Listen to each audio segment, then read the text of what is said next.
She slammed both hands flat on his door and said it before he could even speak. 20 years ago you promised me, and I walked 300 miles to hold you to it. Ethan Walker stared at the woman standing in the dark. Snow was falling. She was shaking, and around her neck hung the one thing in this world he had never expected to see again. The pendant. His pendant. The one he gave away the day he rode out of Caldwell Creek and never looked back. If this story moves you, subscribe to this channel. Follow along until the very end and drop a comment telling me what city you're watching from. I want to see how far this story has traveled. Ethan Walker had not opened his front door after dark in 11 years. That was not a figure of speech. That was a fact his ranch hand, a quiet Cheyenne man named Two Horses, could confirm without blinking. Every evening when the sun dropped behind the ridge and the valley turned the color of cold ash, Ethan bolted his door from the inside, poured himself a half glass of rye whiskey. He never finished, and sat in the same chair he had sat in every night since the winter of 1876. The winter his wife Margaret had died, coughing in the back bedroom while the snow piled up against the windows, and the doctor was frozen in 3 towns away. 11 years. The door stayed shut. The whiskey stayed unfinished. The chair had worn a groove into the floorboards from the exact same spot where he placed his feet every single night. Tonight was supposed to be no different.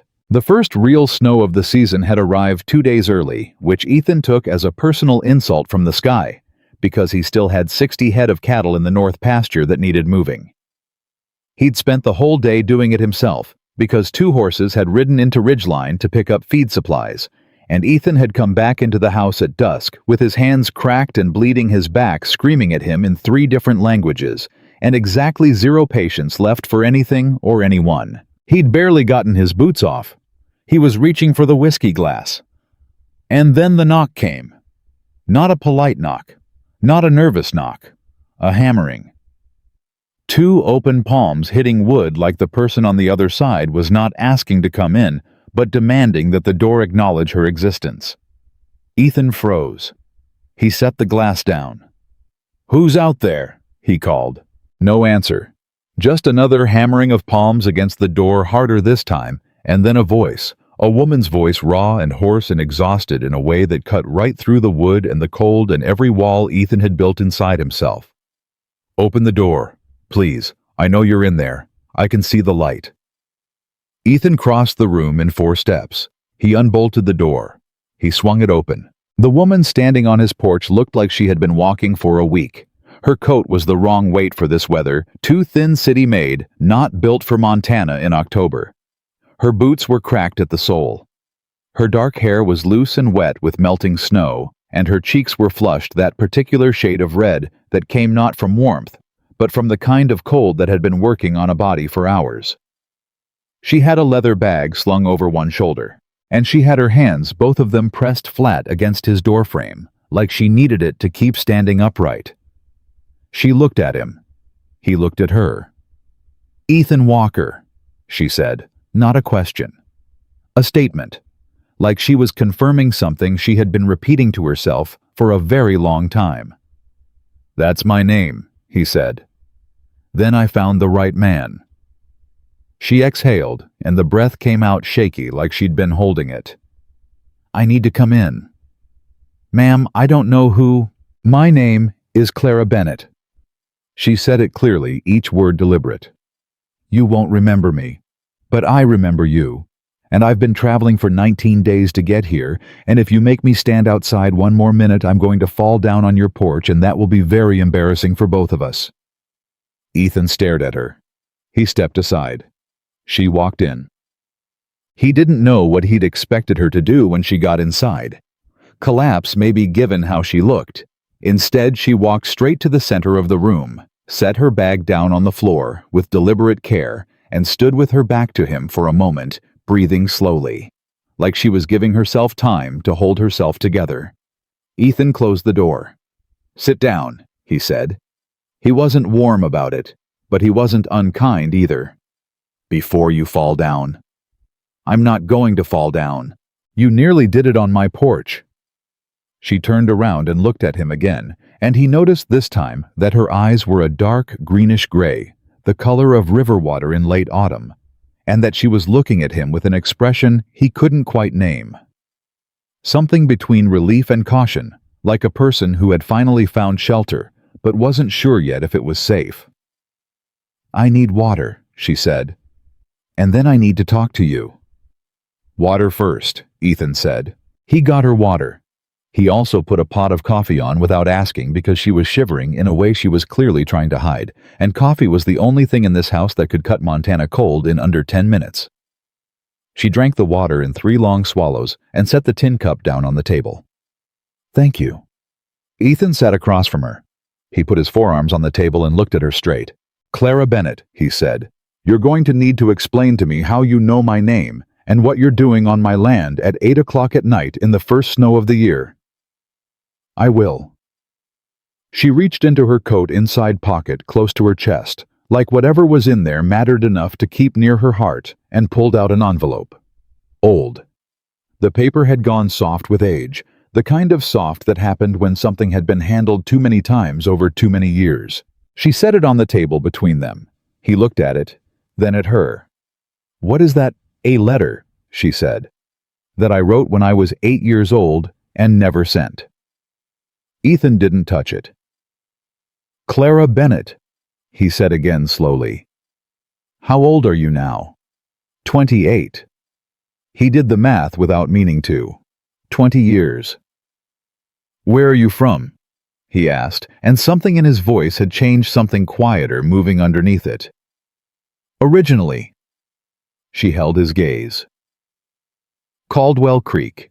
The name hit him like a hand to the chest. He sat back in his chair.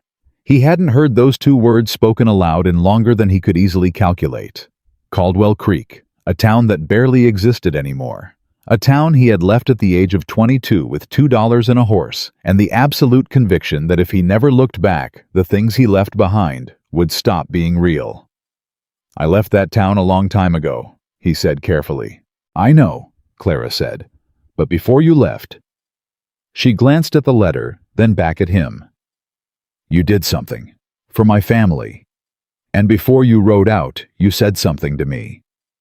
Ethan's eyes were steady on her face, but his hands hidden under the table had gone very still in the way that hands went still when the rest of the body was working hard to look calm. "I've said a lot of things in my life," he said. "I'm going to need you to be specific." Clara reached up. She lifted the pendant from beneath her collar, small, silver, a simple oval shape with a tiny etched flower on the face. Prairie Rose, someone had once told him, though he'd never been sure if that was actually true. She held it out toward him on the chain. He went completely still. "You gave this to me," Clara said quietly. "You pressed it into my hand the day you left. I was 8 years old. I was crying. And you crouched down so you were at my level and you said..." Her voice caught just briefly. She pushed through it. "You said, someday if you need help and there's nobody left to give it, you find me. My name is Ethan Walker. You tell me I promised, and I won't turn you away." The fire in the hearth popped once. Neither of them moved. The coffee was starting to smell like it was ready, and Ethan could not have moved toward it for any amount of money in the world. He stared at the pendant. And piece by piece, like floorboards being pulled up in a house he had sealed shut, something began to come back to him. A summer afternoon, a broken wagon axle at the side of the road, a woman pale, clearly sick, clearly terrified, and a small dark-haired girl standing beside her trying very hard not to cry. He'd been 22. He'd been leaving. He'd had places to be, and reasons not to stop. He had stopped anyway. He couldn't now have told you why. He'd never been particularly good at explaining the things he did that he couldn't account for. He'd spent 3 hours in the July heat fixing that wagon axle with tools he borrowed from a passing supply cart. He'd given the woman the last of his water. He'd made sure they could make it to town. And the little girl, dark-haired, serious, trying so hard to hold herself together in the way that children did when they had already learned that crying didn't fix axles, he'd given her the pendant. It had belonged to his mother. He'd been carrying it with him because he didn't have any place to leave it. And he'd looked at this child standing straight-backed in the road dust with her small fists clenched at her sides, and something about the steadiness in her had gotten to him in a way he couldn't name. "You keep this," he'd said, "for luck." And then because she'd looked at him like she was committing his face to memory, he had said the other thing, the promise thing, the thing you said to a frightened child because you meant it completely, and also because you were 22 years old, and didn't yet understand that promises had weight that accumulated over decades. "If you ever need help, if there's nobody left, you find me. I won't turn you away." He had ridden out of Caldwell Creek that same afternoon. He had never gone back. He had somewhere in the long years between then and now stopped believing that afternoon had been real, the way you stopped believing in things that happened before you became someone else. And now, here was the little girl, 20 years older, sitting at his kitchen table in the snow. "Oh, you remember," Clara said. It wasn't a question.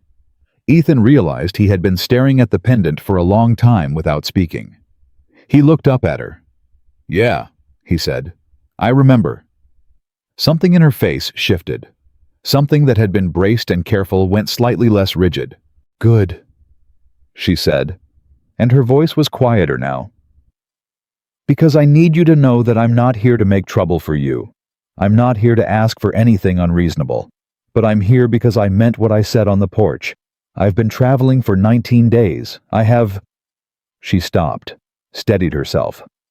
"I have nowhere else to go, and the only reason I believed that wasn't the end of the world was because I remembered what you said." Ethan was quiet for a moment. "What happened?" he asked. Clara looked at the table, then back at him. "How much time do you have?" "It's snowing outside," Ethan said. "I'm not going anywhere." A beat, and then, unexpectedly, something flickered at the corner of her mouth, not quite a smile, but the ghost of one. There and gone. "All right," she said. "Then I'll tell you." She had been 8 years old when he fixed the wagon. She hadn't understood at the time how sick her mother actually was. Children didn't usually. They understood the specific symptoms, the coughing, the paleness, the way her mother sat down more often than she used to, without assembling them into the larger truth. Her mother had made it back to Caldwell Creek that day. She had died the following spring. Clara had been 9 years old. "My father tried," Clara said. And she said it in a tone that was fair, the tone of someone who had spent a long time deciding exactly how much grace to extend. "He tried for about 2 years. Then he stopped trying and started drinking, and those are two very different lives to grow up inside of." She'd had an aunt, her mother's sister, a woman named Ruth, who had taken her in when she was 11, and her father stopped being able to take care of her in any way that counted. Ruth was unmarried, sharp-tongued, practical, and not warm in any way Clara would have called motherly. But she fed her and kept her in school and made sure she had boots that fit. Ruth had died when Clara was 23. Her father had died the year after that cirrhosis, which Clara described without sentiment, which Ethan recognized as the voice of someone who had grieved that loss long before the actual death. "After my father died," Clara said, "there was nothing in Caldwell Creek anymore. There hadn't been really since I was a child, but I'd stayed because Ruth was there, and then because I didn't know where else to go." She'd spent the last 3 years working in a boarding house in the closest town large enough to have one, a place called Mercer, 2 days east of Caldwell Creek. She'd done laundry, cleaned rooms, cooked when the regular cook was sick. And then 2 months ago, the man who owned the boarding house had told her she needed to vacate her room. He hadn't given her a reason. He hadn't needed to. His new wife didn't like her, and in a world where a woman's right to exist in a space depended entirely on whether the man who owned that space decided to tolerate her, that was reason enough. "I had some money saved," Clara said. "Not much. Enough to travel. And I had—" She gestured at the old envelope on the table. "I had the letter I wrote when I was 8, after you left. I wrote down everything you said because I was afraid I'd forget it. The exact words." Ethan looked at the letter again. "And you decided to find me." "I'd tried twice before," Clara said, "when I was 19 and when I was 24, But the first time I didn't have money for the journey, and the second time I got partway there and lost my nerve. She said it plainly without embarrassment. This time I didn't have anything left to lose, so losing my nerve wasn't an option. Ethan sat with that for a moment. That's a long way to come on a 20-year-old promise from a stranger, he said. Clara looked at him steadily. You weren't a stranger to me, she said. You were the only person who ever promised me something and then rode away before I could find out if it was real. Most promises I'd heard by that point had already been broken. She paused. I needed at least one of them to hold. The fire popped again. Ethan got up without a word and poured 2 cups of coffee and set one in front of her and sat back down. She looked at the coffee like it was the kindest thing anyone had done for her in a considerable amount of time. Thank you, she said. Don't thank me yet, he said. I haven't decided anything. Her chin lifted just slightly. I know, she said. But you didn't send me back out into the snow. Ethan looked at her over the rim of his cup. He wanted to say something measured and responsible about what this was and what it wasn't, about the fact that a ranch was not a charity and that he didn't know her, and that a promise made to an 8-year-old in a road in another life didn't constitute a legal or moral obligation of any particular kind. He wanted to say that. Instead, what he said was, You can sleep in the back room tonight. 2 horses will be back in the morning. We'll figure out the rest then. Clara held his gaze for a moment. Then she nodded. Once. All right, she said. 2 horses came back the next morning with the feed supplies, and also, as it turned out, with an expression that Ethan had learned over 14 years to read as I have something to say, and I'm going to say it eventually. He held off for about 40 minutes. That was longer than usual. He finally cornered Ethan by the barn while Clara was inside. Who is the woman? 2 horses asked. Someone who needed a place to stay, Ethan said. From where? Far. 2 horses looked at him with the patience of a man who had worked alongside Ethan Walker for 14 years, and therefore had developed an essentially infinite capacity for waiting out incomplete answers. She is not related to you, he said finally. No. She is not a hired hand. Not yet.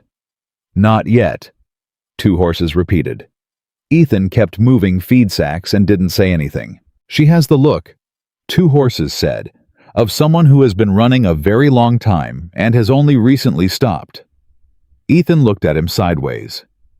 When did you become a poet? I have always been a poet, 2 horses said with complete seriousness. You have always been too busy being a stone wall to notice. Ethan almost smiled at that. He caught it before it happened. She stays for now, he said. I'll figure out the arrangement. And if she causes trouble, she won't cause trouble.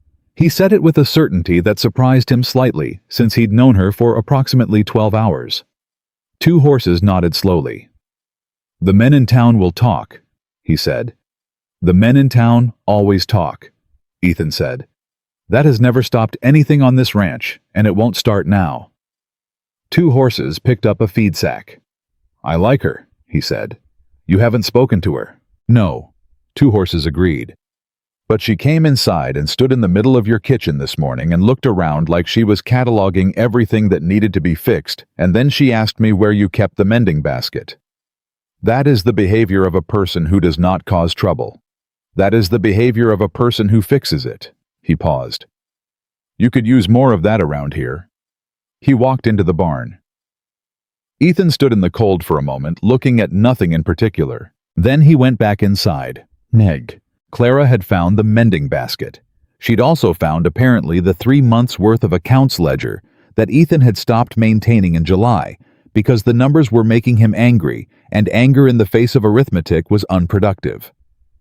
She was sitting at the kitchen table with the ledger open in front of her, and her coffee gone cold at her elbow, and she was frowning at the page with the focused expression of a person doing arithmetic that wasn't adding up in a way she liked. She looked up when Ethan came in. Your feed costs went up 40% between May and September, she said. I know. Did the supplier change? No. The drought changed the hay yield. Had to buy twice as much from outside. She looked back at the ledger. And your cattle count is right, but your calf record is off by... She tilted the page toward him. Here, 6 calves unaccounted for in the September column. Ethan crossed the room and looked. She was right. He hadn't noticed that. Could be a recording error, he said. Could be, she agreed. Or you have 6 calves that went somewhere and didn't get logged. She looked up at him. Do you have a problem with rustling on this range? Ethan was quiet for a moment. I've had some suspicions, he said. Then that's where I'd start, she said. She closed the ledger and looked at him levelly. I'm good with numbers. I kept the accounts at the boarding house for 2 years. I'm not asking you to trust me with your land or your money, but I can be useful here if you'll let me. I gave you the back room, Ethan said. I didn't offer you employment. No, she agreed. You didn't. I'm offering it myself. She folded her hands on the table. I'll earn my keep or I'll leave, but I won't sit in a back room and wait for charity. That's not who I am. Ethan looked at her for a long moment. The woman across from him was 28 years old, had been traveling for 19 days, had lost every single person and place that had anchored her life, and was sitting at his kitchen table in borrowed light with a cold cup of coffee and a spine straight enough to drive fence posts with. I pay 2 horses $12 a month and board, he said. I'll take 8 and board, Clara said. And whatever I save you in the accounts. A beat. 10, Ethan said. And I decide if it's working after 30 days. Clara held out her hand. He shook it. Her grip was firm. Her palm was calloused from work. She met his eyes without looking away. 30 days, she said. Din. The trouble didn't wait 30 days to announce itself.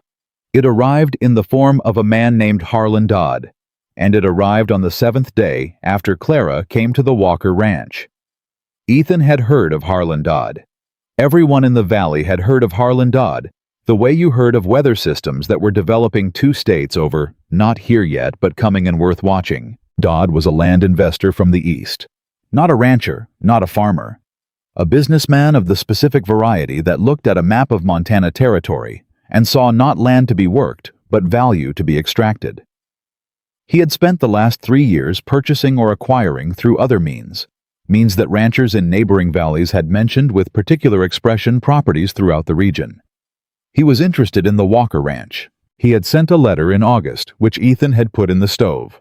He had sent another in September, which Ethan had not even opened.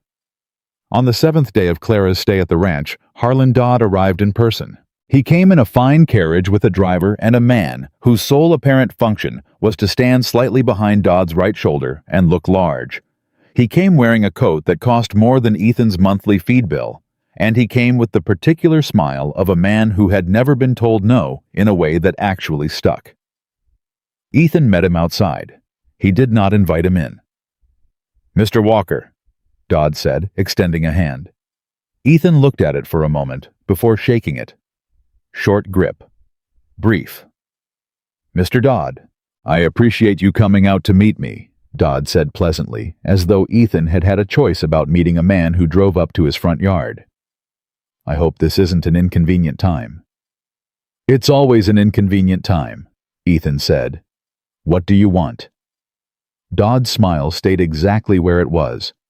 The kind of smile that was trained and maintained, not felt. I've had some correspondence with you about this property, he said.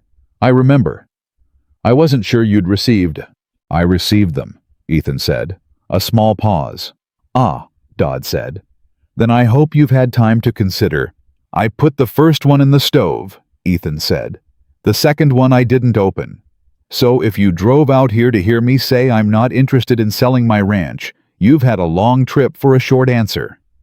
Dodd looked at him with the patience of a man who had heard short answers before and outlasted them. I understand you're attached to the property, he said. That's entirely natural.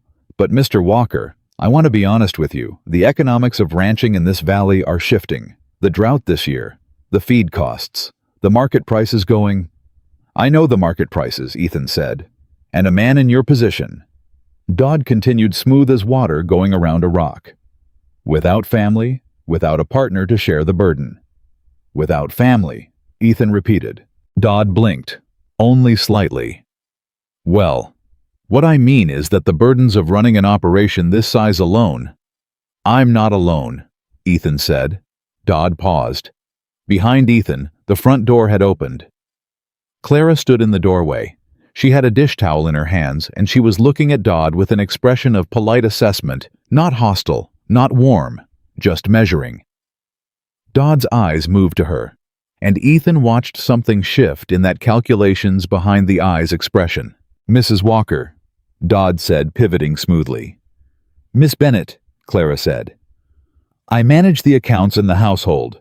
You're speaking to the ranch's owner, though, so everything you need to say can go through Mr. Walker.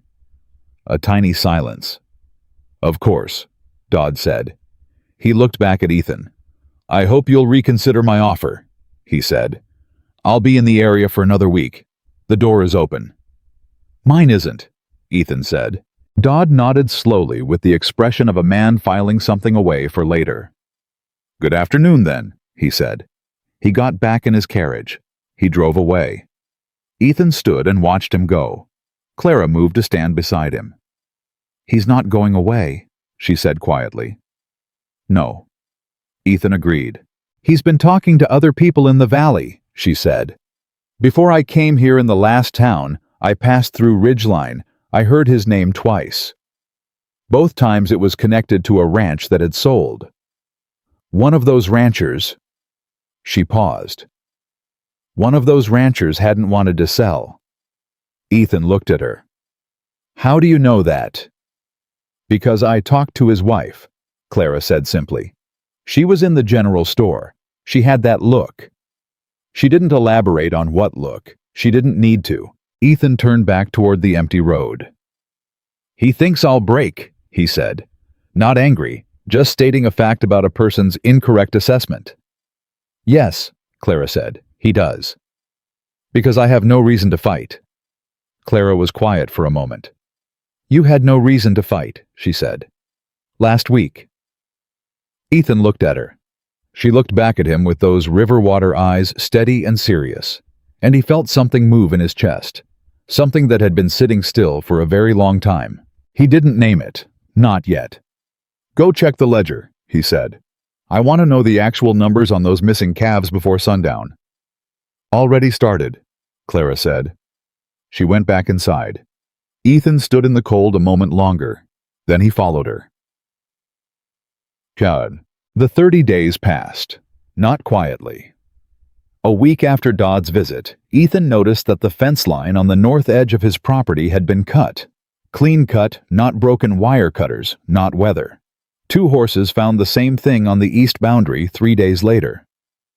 This is not rustlers, 2 horses said, looking at the clean-cut wire with his arms crossed. No, Ethan agreed. Someone wants you to think the property is more trouble than it's worth, 2 horses said. Someone is going to be disappointed, Ethan said. He and 2 horses spent 4 days repairing fence lines. Clara, meanwhile, had quietly and methodically gone through every financial record the ranch possessed, going back 7 years, organized them into a system that actually made sense, and produced for Ethan on the 15th day a single page of numbers that told a story he'd been too tired and too indifferent to read. The ranch was not failing. It was being managed by a man who had stopped making decisions about the future, which was not the same thing as failing, but would eventually become it. You haven't invested in the herd in 3 years, Clara said, setting the page in front of him. Your cattle are good, but you haven't added new breeding stock. Your equipment. She pointed to a column. You've been repairing instead of replacing, which makes sense short term, but the long-term repair costs are already higher than replacement would have been. Ethan looked at the numbers. And if I made those investments, he said, in 2 years, Clara said, your yield would be substantially higher and your costs would be substantially lower. She looked at him. This ranch isn't on the edge of failing, Ethan. It's on the edge of thriving. But someone has to want it to thrive. Ethan sat back.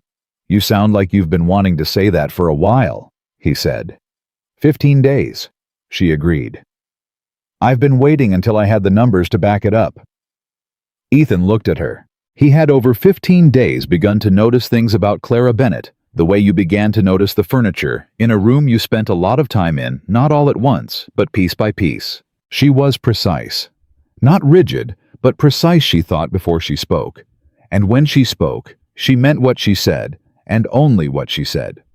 She had a dry humor that appeared unexpectedly, usually at moments when something absurd was being treated as serious. She was kinder to Two Horses than Ethan was, which Two Horses had not mentioned, but which Ethan could tell had registered because Two Horses had started making slightly better coffee in the mornings. She was also, he had noticed, very careful about taking up space. She kept her belongings in her room. She asked before using anything in the kitchen she hadn't been explicitly offered. She did not sit in Ethan's chair, which he had never mentioned was his chair. She just didn't sit in it. He couldn't have said why that particular thing struck him. He thought about it now, looking at the page of numbers she'd spent 15 days assembling for him. You didn't have to do all this, he said. You said 30 days, she said. I was showing my work. I wasn't going to send you away, he said. A pause. Something shifted in her expression. Something careful and controlled and hard-won moved very slightly. How was I supposed to know that? She asked. Ethan opened his mouth, closed it again. He didn't have an answer for that because the honest answer was, she wasn't. She had no reason to believe he'd let her stay.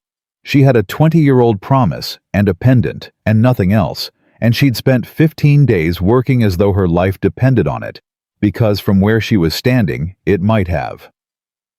You know it now, he said. Clara looked at the table, then up at him. All right, she said softly. On the 22nd day, someone set fire to the storage shed on the south end of the property. Not the barn, not the house. The shed where Ethan kept extra feed and equipment parts. Calculated to damage, but not destroy. To frighten, not ruin. Ethan stood in the cold and watched Two Horses and Clara throw snow on it, and thought about Harlan Dodd's smile. He's escalating, Clara said when the fire was out, and they were standing in the smell of wet char. He thinks I'm closer to the edge, Ethan said. Are you? Ethan looked at the ruined shed. Looked at his land, white and quiet under the November sky. He thought about the winter Margaret died. He thought about the years after when he had taken the ranch one day at a time and not one day further, because looking forward meant caring about the future, and caring about the future meant there was something left to lose. He thought about a woman who had traveled 19 days on a 20-year-old promise because she had decided to believe that at least one person in the world meant what he said. No, he said. He turned and went into the house. He sat down at the table. He picked up a pen. He wrote a letter to the bank in Ridgeline requesting a meeting to discuss investment capital for herd expansion. He wrote a second letter to the sheriff's office reporting property damage and requesting an investigation. He wrote a third letter. He addressed it to Harlan Dodd. It said, My answer is no. It will remain no. If you set foot on my property again, or damage anything belonging to me, I will involve every legal authority available to me, and I will make certain every rancher in this valley knows exactly how you conduct business. This is not a negotiation.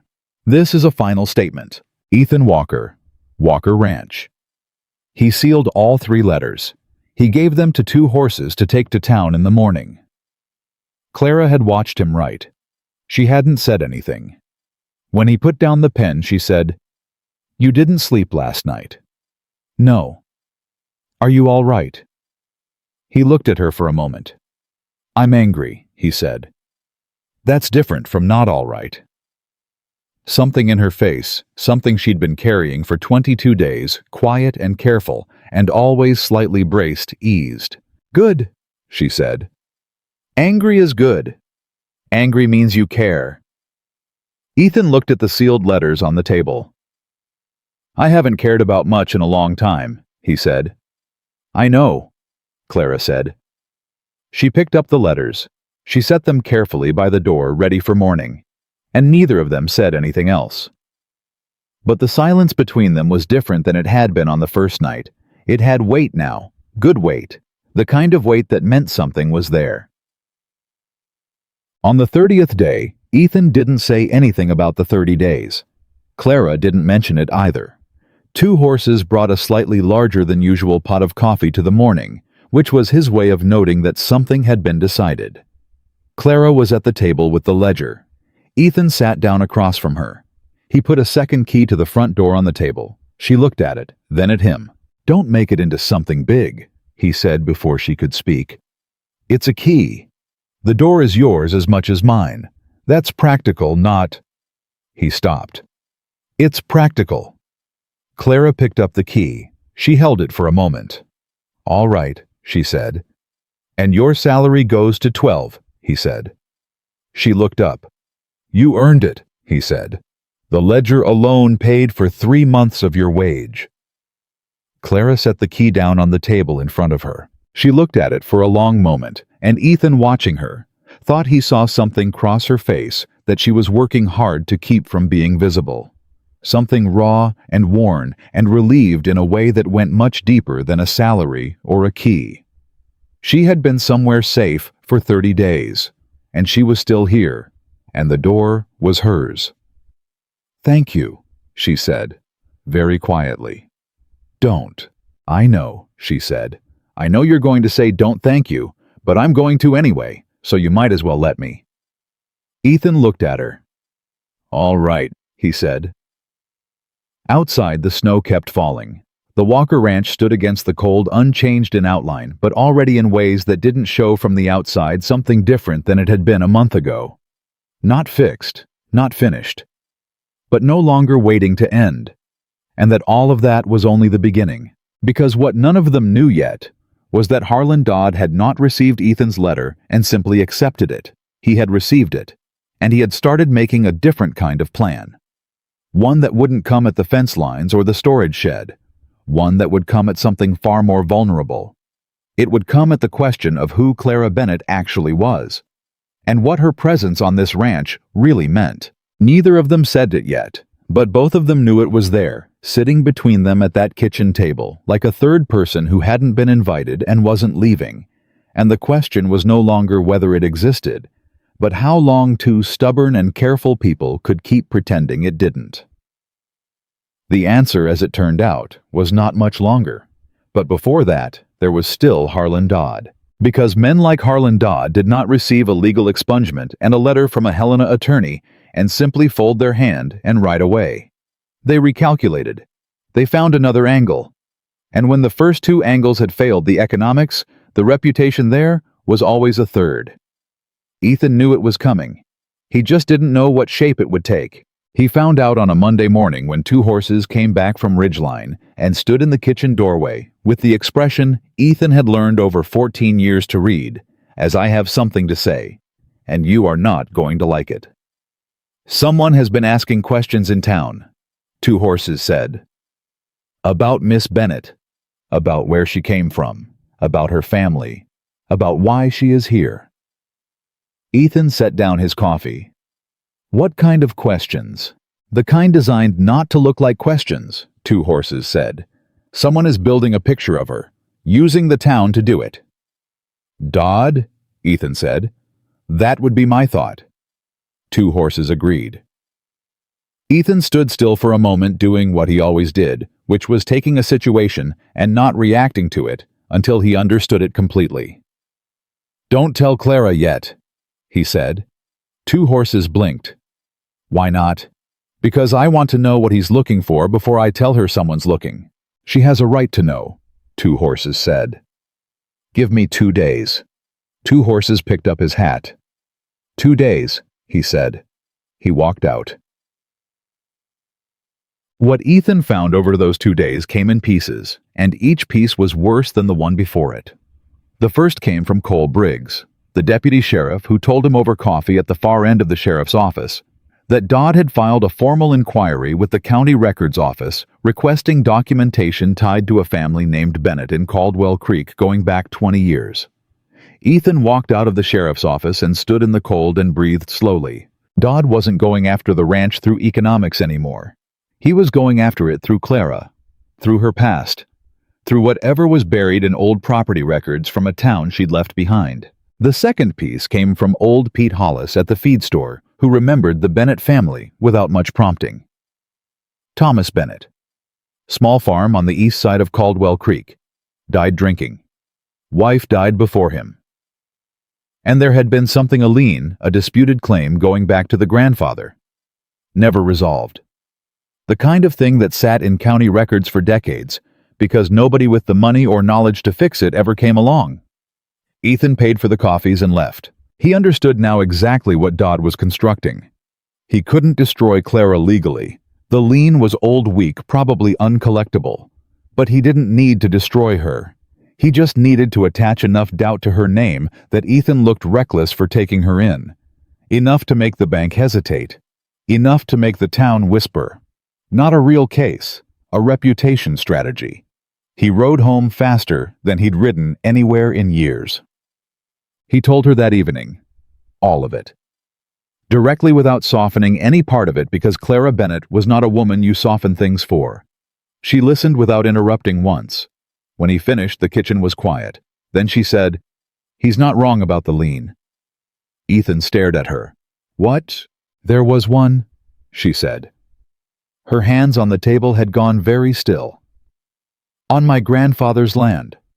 My father inherited it and never dealt with it because he never dealt with anything. When he died, it just sat there." She met his eyes. "I knew it existed. I didn't have the money or knowledge to do anything about it. I thought I was leaving it behind." "How large?" Ethan asked. "I don't know exactly." She held his gaze steadily. "A judge would probably rule in my favor, but that's a court proceeding. That's time and money and public attention." "Which is exactly what Dodd wants," Ethan said. "Yes." She was quiet for a moment. "He thinks," she said slowly, "that if he makes this public, if he attaches my past to this ranch, you'll send me away." "Yes," Ethan said, "because that would be the easiest thing." "For a man who wanted the easy thing," Ethan said. She looked at him. "You don't want the easy thing." "I sent him a letter telling him no," Ethan said. "I don't generally send letters about things I'm planning to change my mind about." Something moved across her face. Relief built on top of surprise, built on top of a long history of preparing for the worst. "He'll make it public," she said. "They'll talk. They already are." She looked at the table. "I could go," she said, very quietly. "It might be easier." "No," Ethan said. One word. Fast. Flat. Absolute. Clara looked up. "No," he said again, and his voice had the quality of a man who had already decided and was done deciding. "You're not going anywhere because Harlan Dodd is trying to use you as a wedge. That's not a reason to leave. That's a reason to stay." A long beat. "Why?" she said. "Why does it matter to you that much?" Ethan was quiet for a moment. "Because I spent 20 years not keeping that promise," he said. "And you spent 20 years trusting that I would. That's not nothing. And I'm not going to let a man in an expensive coat take that from both of us, because it's inconvenient." Clara held his gaze for a long moment. Then she said quietly, "We're going to need a lawyer." Ethan almost smiled. "I know someone in Helena. Can we afford him?" "We will," he said. She nodded. Then she looked at him directly. "You should have told me sooner.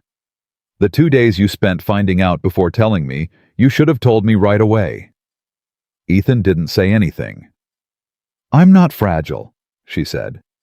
"I know I look like someone who has had a very hard time, but that's not the same as being fragile. If something involves my name, my past, my family, I need to know it when you know it." "You're right," Ethan said. She blinked, like she hadn't expected that. "That's it," she said. "That's it," he said. "You're right, I won't do it again." A pause. "2 horses told you to tell me sooner, didn't he?" she said. "He said 2 days," Ethan said. "He was right about that too." And then Clara laughed short, real completely unguarded, and it changed her whole face. There and gone. But Ethan had seen it, and the sound of it landed somewhere specific inside him that he hadn't expected. "Sorry," she said. "Don't be," he said. The silence that followed had something new in it. Something neither of them looked at directly. But it was there. Go. Dodd made his move 11 days later. He went to the Ridgeline Courier and gave the editor an anonymous tip about a disputed property claim attached to a woman now living at the Walker Ranch. The Courier ran it on Thursday. Small article. It didn't need to be large. Questions raised about the history of a woman recently installed at the Walker Ranch, whose family's land records in Caldwell Creek show an unresolved financial lien. Sources suggest the matter may carry implications for those who have entered into financial arrangements with the individual in question. By Friday morning, Ridgeline had read it 3 times each. By Friday afternoon, it had reached every ranch in the valley. 2 horses set the newspaper on the kitchen table without a word. Clara read it. She set it back down. She stood up. "I need some air." "Clara." "I'm not leaving," she said, sharp and immediate. "I said I needed air. Those are different things." She went outside. Ethan waited 7 minutes, then he followed. She was at the west fence, arms crossed back to the house. She heard him coming but didn't turn. After a moment she said, "I knew it was coming." "Yes." "Knowing doesn't make it not hurt." "No," he said. "It doesn't." "They'll think I came here to take advantage of you," she said. An woman with debts and a clouded past who attached herself to a man alone on a ranch.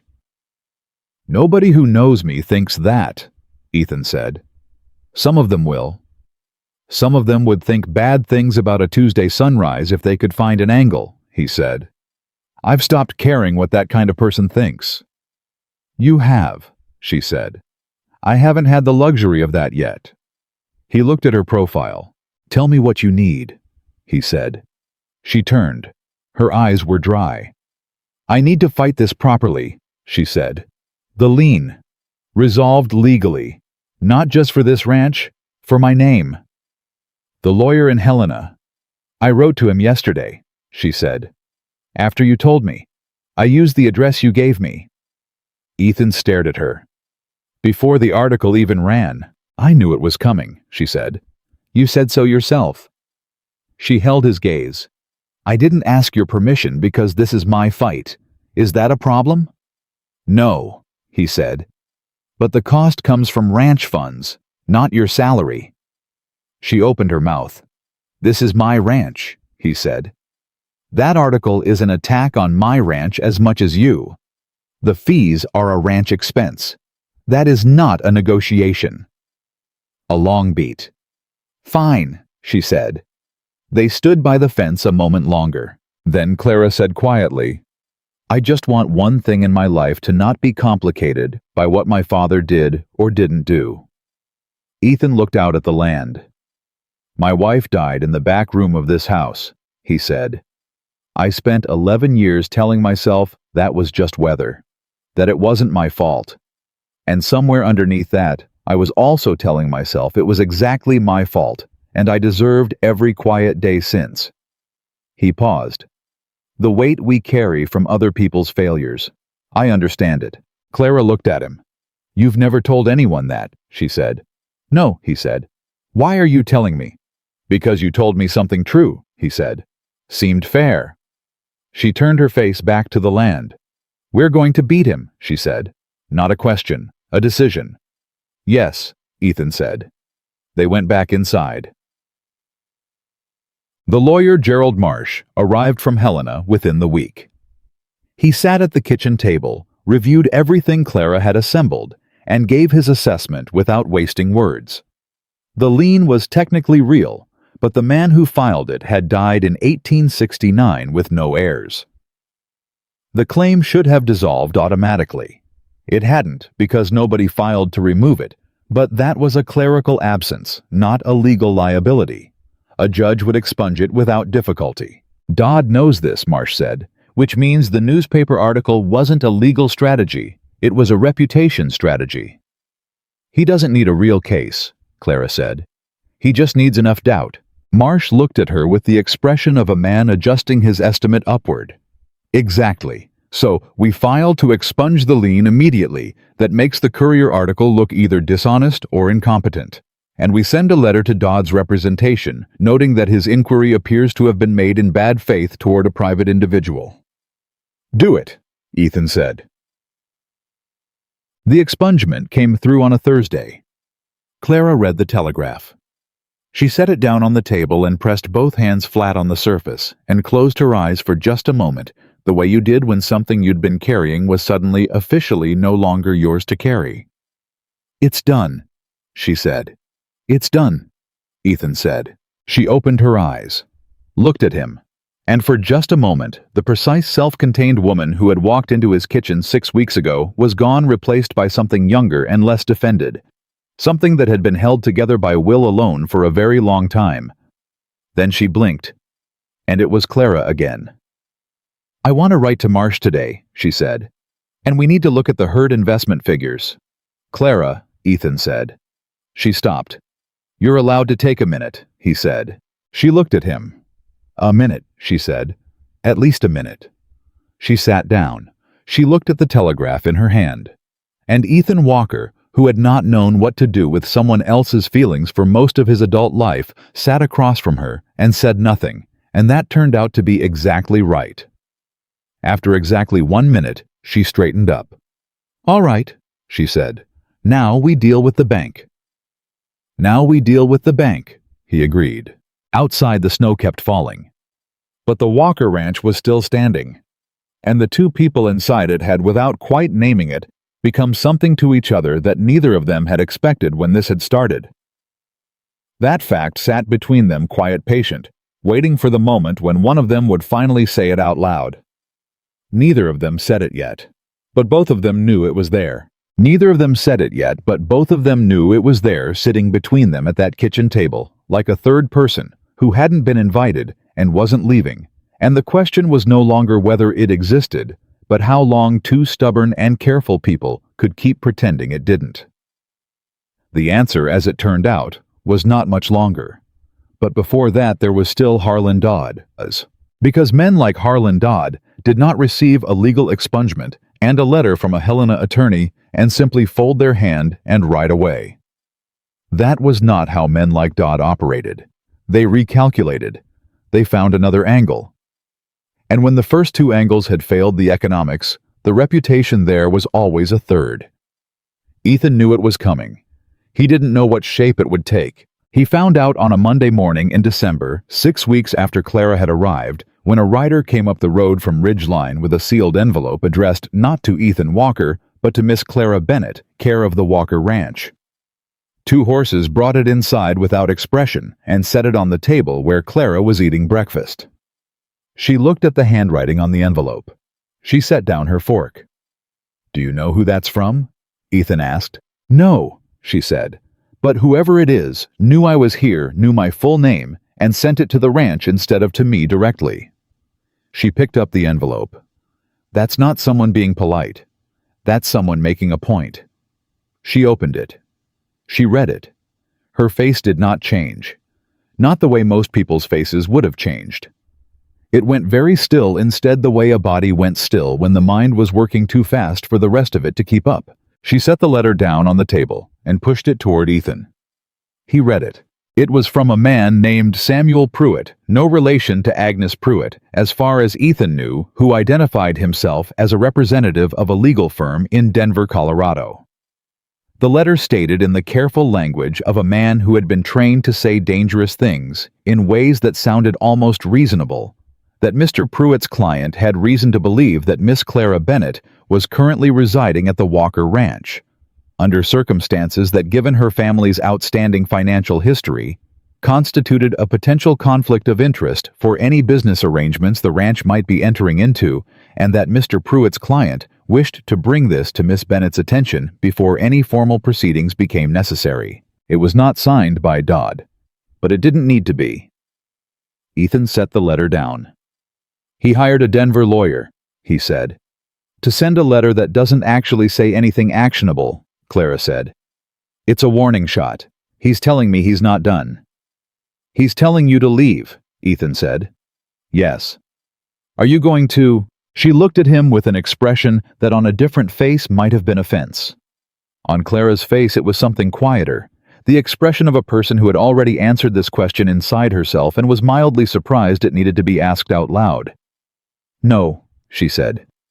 Then we send it to Marsh, Ethan said. Already decided, she said.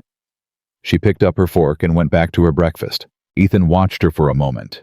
The steadiness of it. The absolute refusal to be rattled past the first 30 seconds. Clara, he said.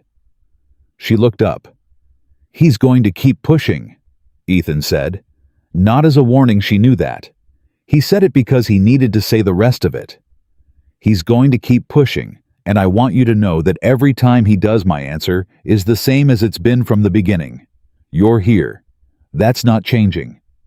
Clara held his gaze. Something moved through her expression fast, like a window opened and closed. I know, she said. Good, he said. She looked back at her breakfast. But Two Horses, who was standing at the other side of the kitchen pretending to be interested in the state of the coffee pot, had seen that window open and close, and he said nothing. But later that morning, when he and Ethan were outside working, he said without any preamble at all, You should tell her. Ethan didn't look up. Tell her what? You know what, Two Horses said. I don't know what you're talking about. You do, Two Horses said, with the infinite patience of a man who had been watching Ethan Walker mismanage his own feelings for 14 years. You have known for at least 2 weeks, possibly 3. Ethan kept working.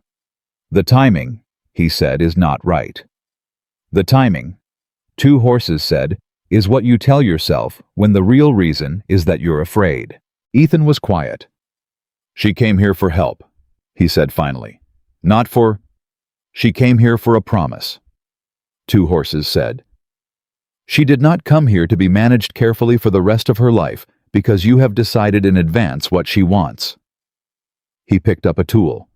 Tell her. Let her decide. He walked away. Ethan stood there.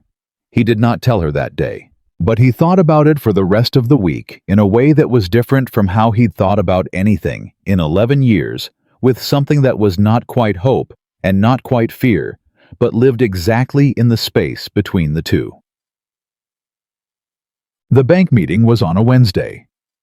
Ethan and Clara rode into Ridgeline together, which was itself a thing that people noticed, because Ethan Walker had ridden into Ridgeline alone for the better part of a decade, and the sight of him on horseback beside a woman was for the population of a small valley town in 1887, approximately equivalent to a solar eclipse.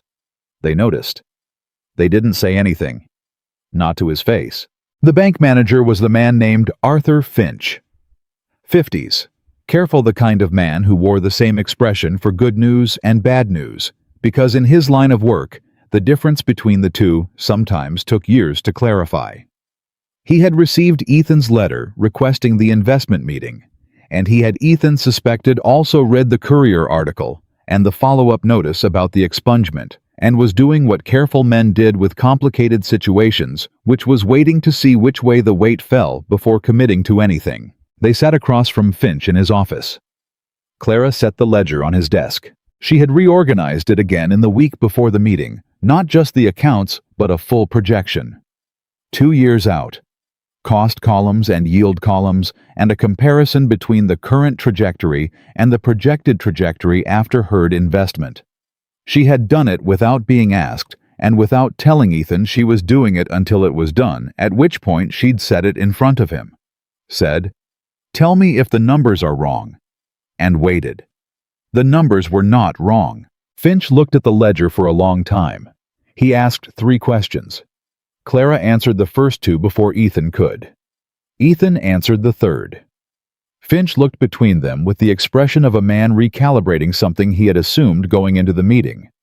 "The projection here," Finch said, pointing to Clara's 2-year column, "assumes a 15% increase in yield with the new breeding stock." "Conservative estimate," Clara said. "Based on the documented yield improvements from the Reynolds Ranch and the Caldwell operation when they expanded their herds in '84 and '85. Both ran comparable stock to Walker's current herd. Both exceeded 15%. Finch looked at her. "You researched comparable operations," he said. "It seemed relevant," she said. Another pause. "Miss Bennett," Finch said carefully, "may I ask what your formal arrangement is with the Walker Ranch?" "I manage the accounts and the household," Clara said. "I've been here 6 weeks. And before that, I managed accounts for a boarding house in Mercer for 2 years. Before that, I assisted in record-keeping for a general merchant in Caldwell Creek." She held his gaze. "I didn't have formal training. I taught myself from the records I was given, and the mistakes I found in them." Finch looked at the ledger again. "This is better work than I get from men I pay considerably more than a boarding house wage," he said. Clara didn't respond to that. She just waited. Finch looked at Ethan. "You're asking for $2,000, he said. "For herd expansion and equipment replacement," Ethan said. "The specific line items are in the back of the ledger." Finch turned to the back of the ledger. He read it. He closed the ledger. He looked at them both for a long moment. "I'll need 3 days, he said, "to review and consult with my board." "That's fine," Ethan said. They shook hands. They walked out. On the street outside the bank, Clara let out a long, slow breath that she had clearly been holding for the last hour. "You did well in there," Ethan said. "You did well too," she said. "You did better." She looked at him sideways. "Finch was going to say no before he saw the ledger," she said. "I could tell when we walked in. He'd already decided." "I know," Ethan said. "The newspaper article," she said. "Yes." "And then he saw the numbers and had to change his mind," she said. "That's the most satisfying kind of changing someone's mind, when they can't argue with the arithmetic." Ethan looked at her. She was looking down the street with the particular expression she wore when she was pleased about something, but was not going to say so directly, because saying so directly was not a thing Clara Bennett generally did. "Let me buy you lunch," he said. She turned and looked at him. He felt absurdly slightly like a man who had just said something much larger than 2 words, which was ridiculous because it was lunch. "All right," she said. They went to the diner at the end of Main Street. Agnes Pruitt saw them walking in together through the window of her dry goods store and did not say anything to anyone, but she did smile in a way that a careful observer might have noted had a distinctly satisfied quality. Lunch was simple: beef stew and bread, coffee. The diner was half full of people who were being very careful not to appear to be looking at them. Ethan ignored all of it. Clara appeared not to notice it, which Ethan suspected was not entirely true, but was a choice she was making consciously. They talked about the bank, about the herd expansion timeline, about which equipment needed to be replaced first. At some point, they stopped talking about the ranch and started talking about other things, smaller things, the kind that accumulated between people who had been living alongside each other long enough to build a shared shorthand. Clara said something dry about the way 2 horses had reorganized the kitchen without telling anyone, and Ethan made a sound that was not quite a laugh, but was close enough that the man at the next table glanced over. At some point in the middle of this, Ethan looked up and realized that he had not thought about Margaret in 3 hours. Not because he'd forgotten her, but because for the first time in 11 years the present had been more present than the past. He sat with that realization for a moment. Clara was saying something about the ledger, and he was looking at her and not quite listening to the words and thinking about what 2 horses had said. Tell her. Let her decide. Then she said something specific that required a response, and he gave it, and the moment passed, and they finished their coffee and paid and went back out into the cold. He didn't tell her. Not yet. But something had shifted in him like a door not yet opened, but no longer bolted. The bank approved the loan on Friday. $2,000 at 6% 5-year term secured against the property. Standard terms. Finch delivered the news personally, which Ethan recognized as a small signal about which direction the wind was now blowing in Arthur Finch's opinion. Clara received the news with a nod, and immediately went to her desk and started revising the investment timeline. Two Horses received the news with a quiet "good" and went back to work, and Ethan received it standing by the front window of the house, looking out at his land, and felt something he had not felt about this ranch in a very long time. Pride. Not the defensive kind, not the pride of a man refusing to lose what he had. The forward-looking kind.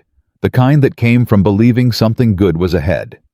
He stood there for a full minute, just feeling it because it was new enough that he didn't want to rush past it. Then he heard Clara say from behind him, "The breeding stock purchase should happen before February. The prices will go up in spring." "I know," he said. "I can write to the Reynolds Ranch about their surplus stock. They had 12 head they were considering selling." "I know them," he said. "I can ride over." "Or write first," she said. "Save the trip if they've already sold." "You're right," he said. "I usually am about things like this," she said. "Not arrogant, just factual." He turned around. She was at her desk, pen in hand, already drafting the letter. He watched her for a moment. He thought, this woman walked into my kitchen 6 weeks ago with nothing but a 20-year-old promise, and she has reorganized my accounts. Fought a land investor to a legal standstill, convinced a reluctant banker to reverse a decision, and is now writing correspondence on behalf of a ranch that wasn't hers to begin with, and which she has been treating with more care than I have for the last 3 years. He thought she is the most capable person I have ever shared a roof with. He thought Two Horses is right. He said, "Clara." She looked up. "Thank you," he said, "for all of it. The ledger, and the lawyer, and the bank meeting, and—" He stopped. Started over. "This ranch is better than it was 6 weeks ago, because of you." Clara looked at him for a long moment. "You would have gotten there," she said. "No," he said. "I wouldn't have. I'd stopped moving toward anything." She was quiet. "You just needed a reason," she said.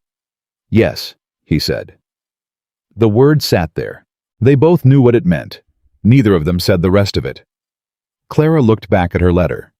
Ethan turned back to the window, and outside, the snow kept falling on the Walker Ranch, which was no longer just surviving, but beginning slowly and certainly to thrive. Dodd's third move came 12 days before Christmas. It was his most direct yet, which told Ethan something important. The man was not recalculating anymore. He was reacting. And reacting men made different kinds of mistakes than calculating ones. Dodd came to the ranch himself. No carriage this time. He rode up alone, which was either a gesture of good faith or a tactic designed to look like one. He tied his horse at the post and knocked on the door like a reasonable man who had simply come to have a conversation. Two Horses opened the door. Dodd looked at him. "I'd like to speak with Ethan Walker." "Mr. Walker is busy," Two Horses said. "I'll wait," Dodd said pleasantly. "You'll wait outside," Two Horses said, and closed the door. Ethan came in from the back of the house where he'd heard the knock. "Who is it?" "Dodd," Two Horses said. Ethan was quiet for a moment. Clara appeared from the kitchen doorway. "Don't let him in," she said immediately. "I wasn't planning to," Ethan said. He went to the door. He opened it. He stepped onto the porch and pulled the door shut behind him. He looked at Dodd with the expression of a man who had run out of patience for a specific kind of conversation approximately 3 weeks ago. "Mr. Walker," Dodd said. "Say what you came to say," Ethan said. Dodd looked at him for a moment. Then he seemed to make a decision to drop the pleasant surface and say something more direct, which Ethan recognized as either honesty or a new tactic designed to look like it. "I want to make you a genuine offer," Dodd said. "Not what I put in the letters. A real number. $5,000 for the property, clear title, and I'll give you 30 days to relocate." Ethan looked at him. "The ranch is worth considerably more than $5,000, he said. "It was," Dodd said. "Before the drought years. Before the debt you just took on from Finch. Before the complications associated with your current household arrangement." He paused. "I'm offering you a clean exit, Mr. Walker.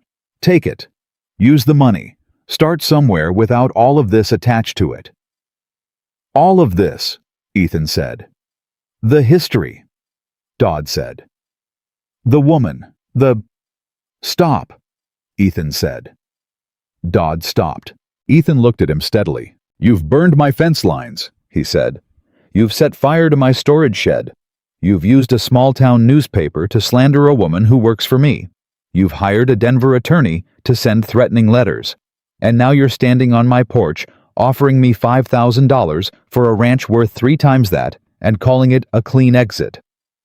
He let that sit for a moment. I want you to listen to me very carefully, Mr. Dodd. I am going to say this one final time. I am not selling this ranch. Not for $5,000 and not for $15,000 and not for any number you could write on paper. And if you come onto my property again, my porch, my fence line, my road, I will have you arrested for trespassing, and I will make certain that every rancher in this valley and the next one over knows exactly what kind of businessman you are. Am I clear? Dodd looked at him. The pleasant surface was completely gone now. What was underneath it was something colder and more calculating, the real face of a man who had been losing a fight he'd been certain he would win and was not taking it well. You're making a mistake, Dodd said. I've made bigger ones, Ethan said. Good day. He went back inside. He pulled the door shut. He stood in the front hallway and breathed for a moment. Clara was standing in the kitchen doorway. What did he offer? She said. $5,000. She blinked. He's desperate. He's losing, Ethan said. Those are related. What did you say? I said no, Ethan said. And I told him if he came back I'd have him arrested. Clara was quiet for a moment.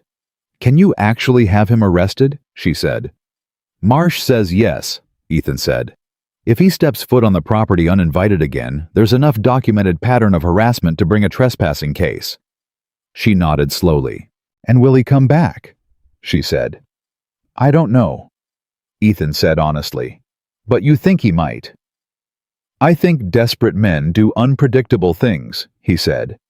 And I think we need to be careful for the next little while. Clara looked at him. I'm not afraid of him, she said. I know you're not, he said. I am, a little. And that's not a bad thing. She looked at him with something that shifted in her expression. Something that registered that he had just admitted to being afraid, which was not a thing Ethan Walker did easily or often, and which she understood the weight of. All right, she said softly. She went back to the kitchen. 2 horses appeared from the back of the house and looked at Ethan. He is going to make one more move, 2 horses said. I know, Ethan said. It will not be a legal one, 2 horses said. No. Ethan agreed. Then we watch, 2 horses said. We watch, Ethan said. The thing that happened was not what any of them expected. It came 3 days later, not as an attack on the ranch, or a letter, or a newspaper article, but as a visitor, an old woman who arrived in a hired wagon at midday and asked to speak with Miss Clara Bennett. Her name was Vera Hutchins. She was 70 years old, and she had come from Caldwell Creek. Clara went white when she came to the door and saw her. Mrs. Hutchins, she said in a voice that was very controlled and very careful. Clara, the old woman said, I need to come in. Ethan was behind Clara, and he felt, rather than saw, the way Clara's whole body shifted, something contracting, bracing. Come in, Clara said. The old woman came in. She refused coffee. She sat at the kitchen table with her hands folded on top of it and looked at Clara with an expression that was complicated, not unkind, but complicated the way expressions were when a person had come to say something they'd been putting off for a long time. Ethan started to leave the kitchen. Stay, Clara said, to him, without looking at him. He stayed. Someone sent for me, Vera Hutchins said. A man named Dodd. He paid my travel expenses. Clara said nothing.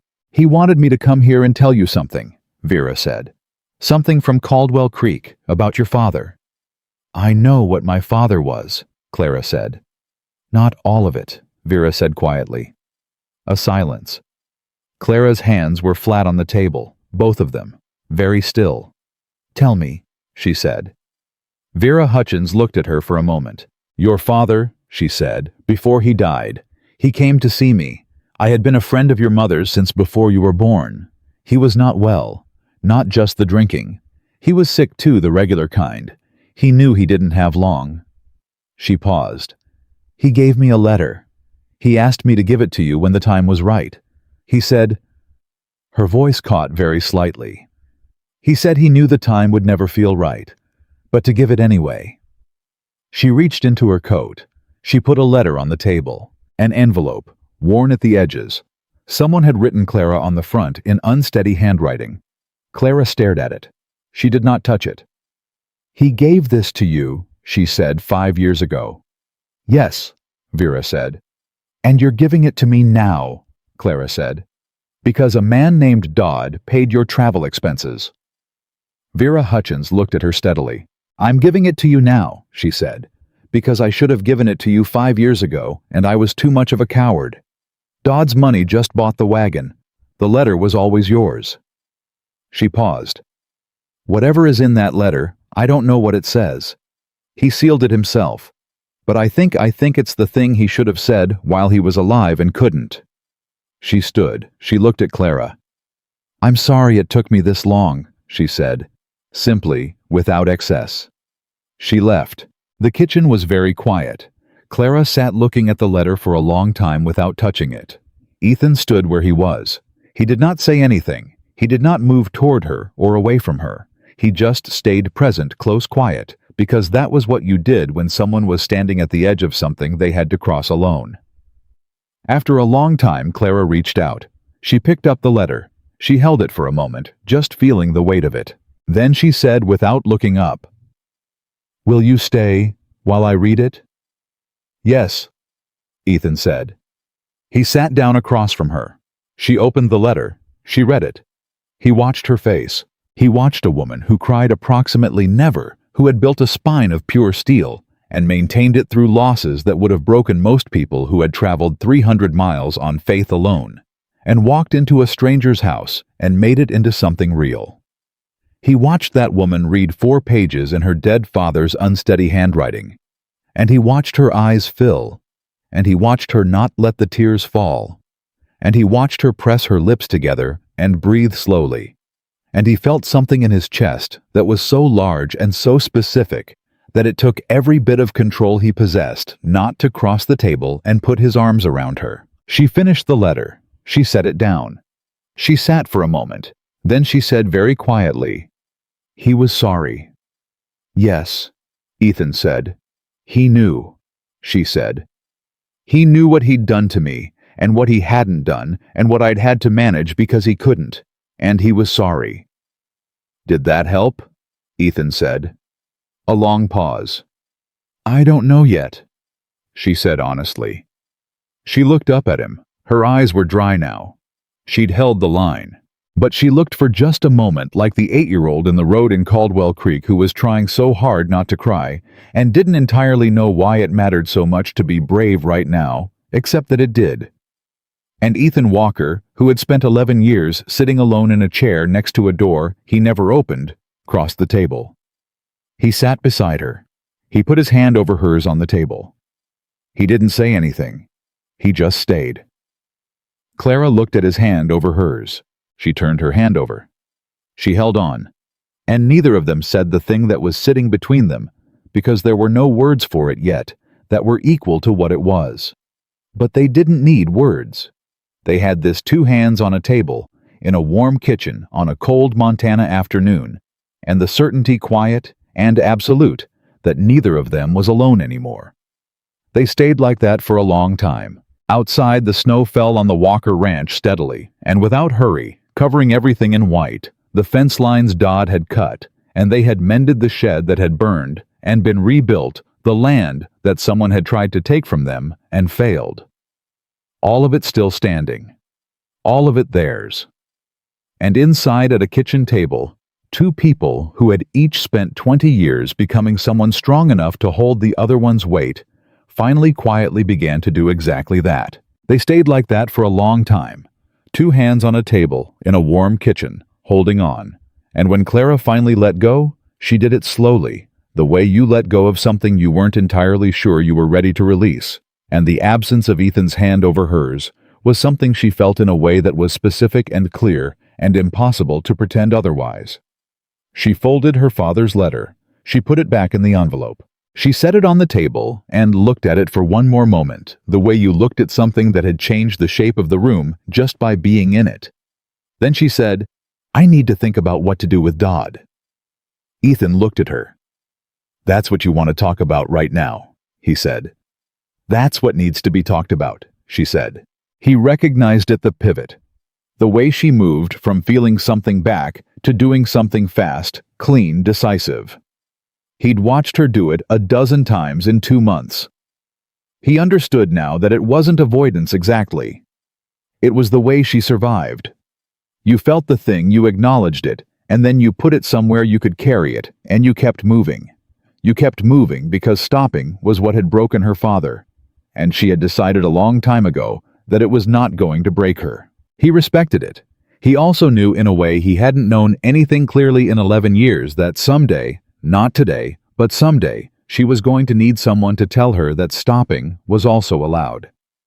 That the thing you put somewhere to carry it could eventually be set down. He planned to be there when that day came. "All right," he said. "Dodd." She looked at him with something brief and grateful in her eyes.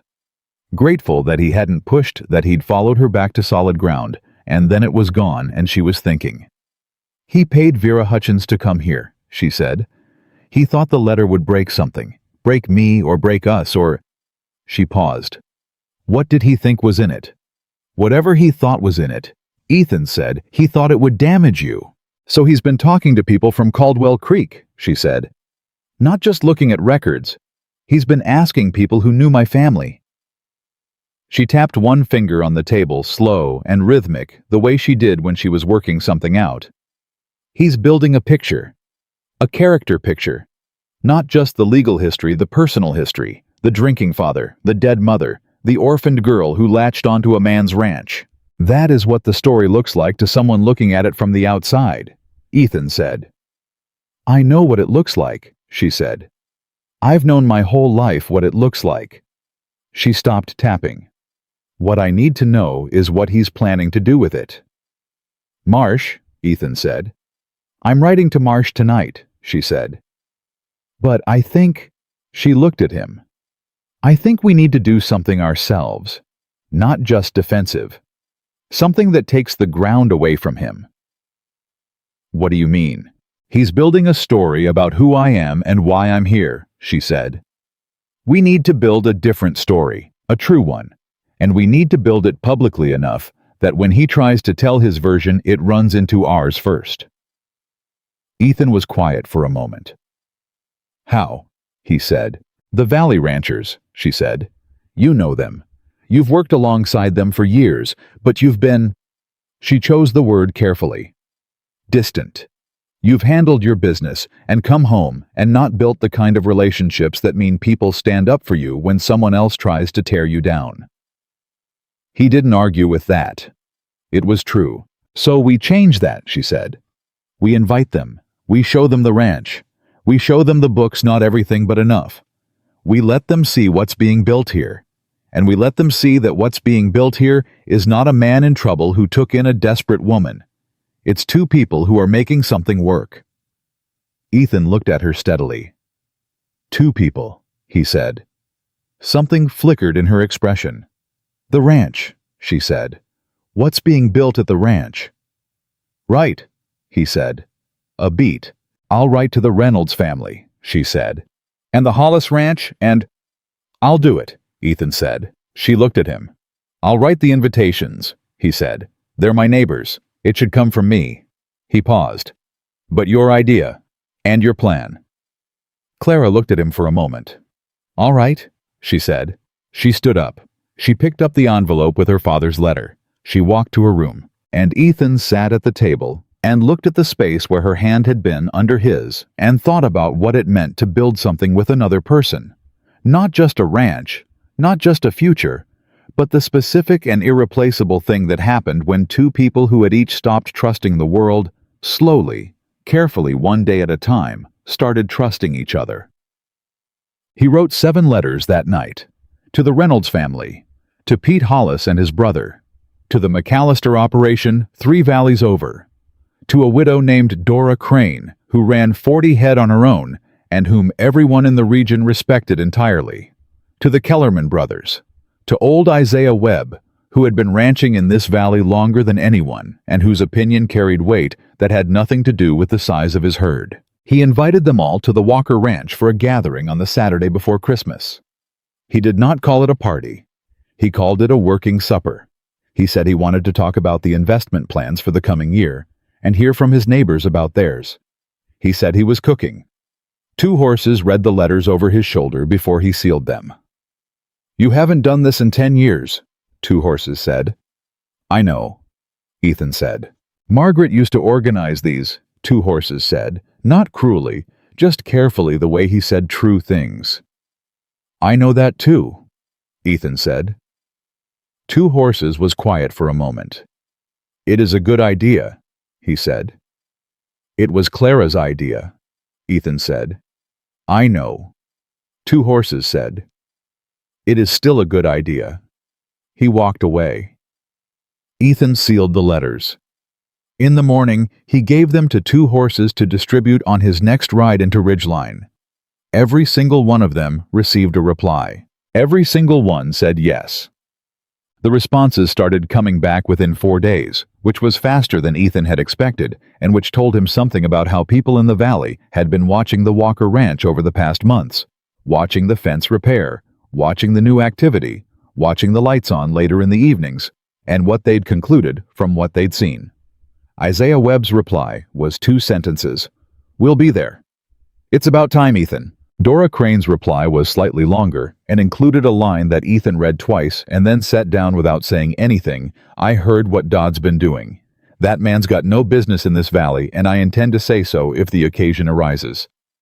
He showed that one to Clara. She read it. She set it down. "Dora Crane," she said. "Tell me about her." "Lost her husband 8 years ago," Ethan said. "Kept the ranch. Everyone told her to sell. She's turned it into the second most productive operation in the valley." Clara looked at the letter. "I want to talk to her," she said. "She'll be here Saturday," Ethan said. "Good," Clara said.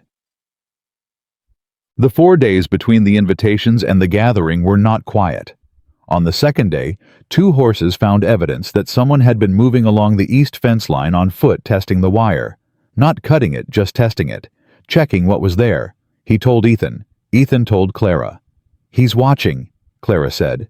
"He's deciding," Ethan said, "whether to try something before Saturday." "Can we move the cattle from the east pasture?" "Already started," 2 horses said from the doorway, which meant he had been listening and had already begun before anyone asked. "And the barn," Clara said. "I'll sleep there," 2 horses said. "You're not sleeping in the barn," Ethan said. "I have slept in worse places," 2 horses said, "and the barn has good sight lines to the east fence."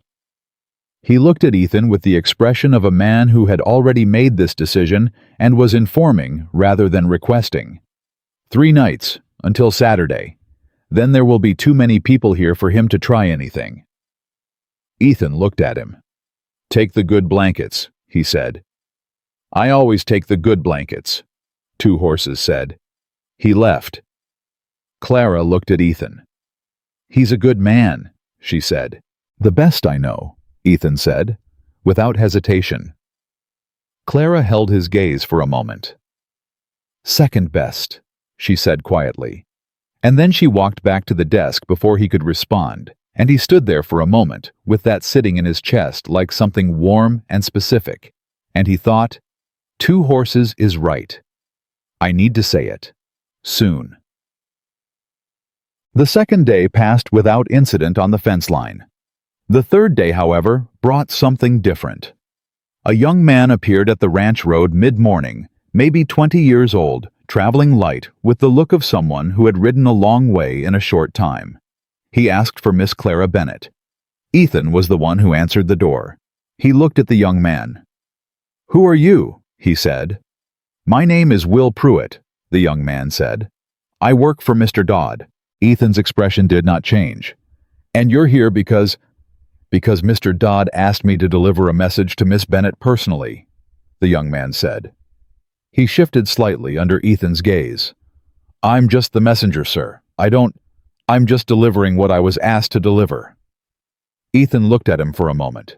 The young man was genuinely uncomfortable.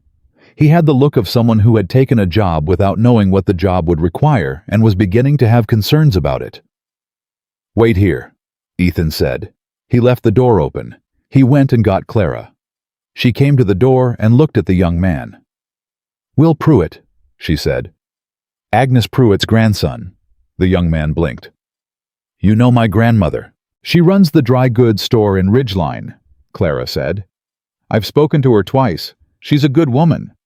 She said it plainly, letting that observation sit between them. Will Pruitt looked very uncomfortable now. "Mr. Dodd asked me to tell you." He stopped, reached into his jacket, pulled out an envelope. "He asked me to give you this." Clara took it. She looked at it. She did not open it. "Will," she said. "How long have you worked for Mr. Dodd?" 6 weeks, he said. "And in 6 weeks," she said, "what has he asked you to do?" The young man hesitated. I shouldn't say." "You don't have to," Clara said. "But I want you to think about it, when you're writing back." She held up the envelope. "I want you to think about the kinds of things that end up in envelopes like this one, and who benefits from them and who doesn't." She paused. "Your grandmother is a good judge of character. Ask her what she thinks of the man you're working for." Will Pruitt stared at her. "Yes, ma'am," he said quietly. He turned his horse. He rode back toward Ridgeline. Ethan watched him go. "You didn't open it," he said. "I will," she said. "But I wanted him to think about what he's carrying first." She opened the envelope. She read it. She handed it to Ethan. It was brief. 7 sentences. The core of it was this. Dodd was offering to drop all inquiry into Clara's history, withdraw from any interest in the Walker Ranch, and leave the valley entirely in exchange for Ethan Walker signing over the north 40 acres of his property, which contained access to the creek that ran through the valley. The water rights. That was what this had always been about. Not the land, not the economics, not Clara. The water. The north 40 acres gave access to the only reliable year-round water source in the eastern part of the valley. Whoever controlled those acres controlled irrigation access for 4 other ranches. And whoever controlled that could charge for it, or leverage it, or simply own the most important piece of real estate in the region. Ethan stood very still. Clara watched him read it twice. "He never wanted the whole ranch," she said. "No," Ethan said. "He wanted the north 40. And I didn't see it," Ethan said, "because I was looking at the whole picture instead of the part that mattered." "You couldn't have seen it without the ledger work," Clara said. "I only figured it out last week the way his letters referenced access and easement more than property value. I didn't say anything because I wasn't certain." Ethan looked at her. "You were building toward certain," he said. "Yes," she said. "And now we're certain," he said. "Now we're certain," she said. Ethan looked at the letter. He thought about the north 40 acres. He thought about the creek. He thought about 4 ranching families in the Eastern Valley who had used that water access informally for years, the way neighbors shared things when the law was loose, and the land was hard, and there was enough for everyone. He thought about what would happen to those families if that access belonged to Harlan Dodd. "No," he said. Clara nodded. "I know. We need to tell the other ranchers," he said. "Not just about the gathering, about the water, about what he's actually trying to do." "Yes," she said. "That's the story they need to hear before Saturday." "Can you draft something?" he said. She was already moving toward the desk. "Give me an hour," she said. The letter she drafted in that hour was the best piece of writing Ethan had ever read that wasn't meant to be called writing. It was clear, precise, and devastating in the specific way that true things were devastating when laid out in the right order. It explained Dodd's campaign against the Walker Ranch, identified the water rights as the actual target, and made plain without a single inflammatory word that if one rancher's water access could be taken, no rancher's was safe. Ethan read it. He didn't change a word. He sent copies to all 7 families he'd already invited for Saturday, along with a note saying the gathering was now more important than ever. Within 24 hours, Isaiah Webb had sent word to 3 additional ranchers Ethan hadn't thought to contact. By Friday morning, 14 families had confirmed they were coming. Ethan told Clara. She looked at the number. "That's half the valley," she said. "More than half," he said. She was quiet for a moment. "He's going to know?" she said. "Dodd? He's going to find out about Saturday before Saturday." "Yes," Ethan said. "And then what does he do?" "I don't know," Ethan said. "That's what worries me." What Dodd did was unexpected. On Friday evening, with the snow coming down hard, and the gathering less than 18 hours away, a rider came to the ranch, not one of Dodd's men this time, but Cole Briggs, the deputy sheriff who arrived with the expression of a man carrying information he wasn't entirely sure what to do with. Ethan met him at the door. "What is it?" Ethan said. "Dodd filed a claim," Cole said. "This afternoon, with the county land office." Ethan went still. "What kind of claim?" "He found an old survey discrepancy," Cole said. "From 1871. When this property was originally filed, the survey markers for the north boundary were placed." He paused, looking uncomfortable. "The claim is that the original survey placed the north boundary line 300 yards south of where you've maintained it. If the original markers are accepted, the north 40 acres aren't part of your legal property." The sound of the fire in the hearth was very loud in the silence that followed. "That's not possible," Ethan said. "I have the deed. I have the survey." "Your survey is from 1879, Cole said. "When you bought the property, he's using the 1871 survey, filed by the original territorial recorder." He shook his head. "I'm not saying it holds. I'm saying he filed it, and it's going to take a judge to sort it out.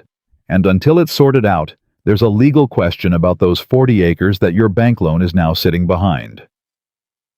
Ethan's jaw tightened. "He went after the financing," he said.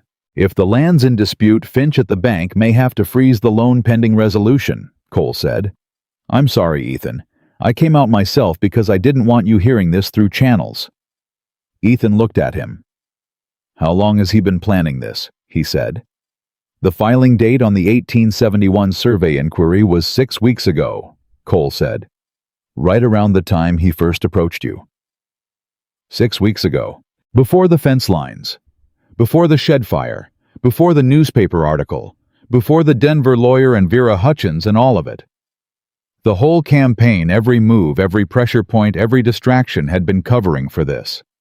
Keeping Ethan looking at the threat he could see while the real threat assembled itself in a county land office in paperwork and survey markers from 16 years ago. "He's been building this the whole time," Ethan said. "Looks that way," Cole said. Clara appeared in the hallway. She had heard. She was looking at Ethan with an expression he hadn't seen on her face before. Not fear, but something close to it. Something that knew what this meant, and was working very hard to find the answer before the weight of it settled. "The 1871 survey," she said to Cole. "Where was it filed?" "Territorial Records Office," Cole said. "Helena." "Is it a physical document?" "Presumably." "Is it verifiable original?" "Would need an expert to." "Gerald Marsh," Clara said. She turned to Ethan. "Marsh has contacts in the Helena Records Office.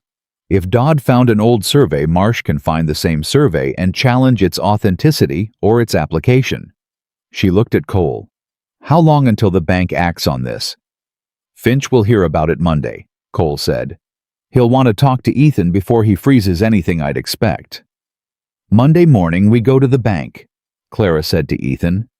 "Tonight we write to Marsh by telegraph. The telegraph office closes." In 2 hours, she said. Then we ride to Ridgeline right now. Ethan looked at her. She was already moving toward her coat. He turned to Cole. Thank you, he said. Good luck. Cole said simply and genuinely. Ethan grabbed his own coat. How? They rode to Ridgeline in the dark and the snow, and Clara sent the telegraph to Marsh herself, standing at the counter of the telegraph office, with snow still in her hair, writing the message in tight, precise sentences that contained everything Marsh needed to know and nothing he didn't. The telegraph operator, a man named Denny, who had worked the Ridgeline office for 15 years and therefore had an occupational familiarity with the full range of human crisis, read the message as he coded it and glanced up at Clara with a look of undisguised respect. You'll want to wait for a response, he said. How late will you be here? Clara said. Long as there's someone waiting, he said. Then we'll wait, she said. She and Ethan sat in the waiting area of the telegraph office, which was approximately the size of a coat closet with 2 chairs in it, and waited. The snow was loud on the roof. After a few minutes, Ethan said, You think Marsh can find something? I think Dodd made the same mistake everyone makes, Clara said. What mistake is that? He assumed that because the thing he found had been sitting there for 16 years, nobody else would find it. She looked at him. Old records don't disappear when someone finds them. They just become visible. And if he found a survey discrepancy, Marsh can find the same discrepancy and find out everything about its origin, who conducted it, who filed it, whether it's accurate, and whether it was used in bad faith. That takes time, Ethan said. Not as much as he's counting on, she said. A beat. Clara, he said. She looked at him. If this doesn't resolve before the bank acts, he started. We'll deal with that, she said. I need you to know that whatever happens with the loan with the North 40, with any of it, he stopped, started differently. This isn't your fault. None of it is your fault. He would have come at this ranch one way or another. You just happened to be here when he did.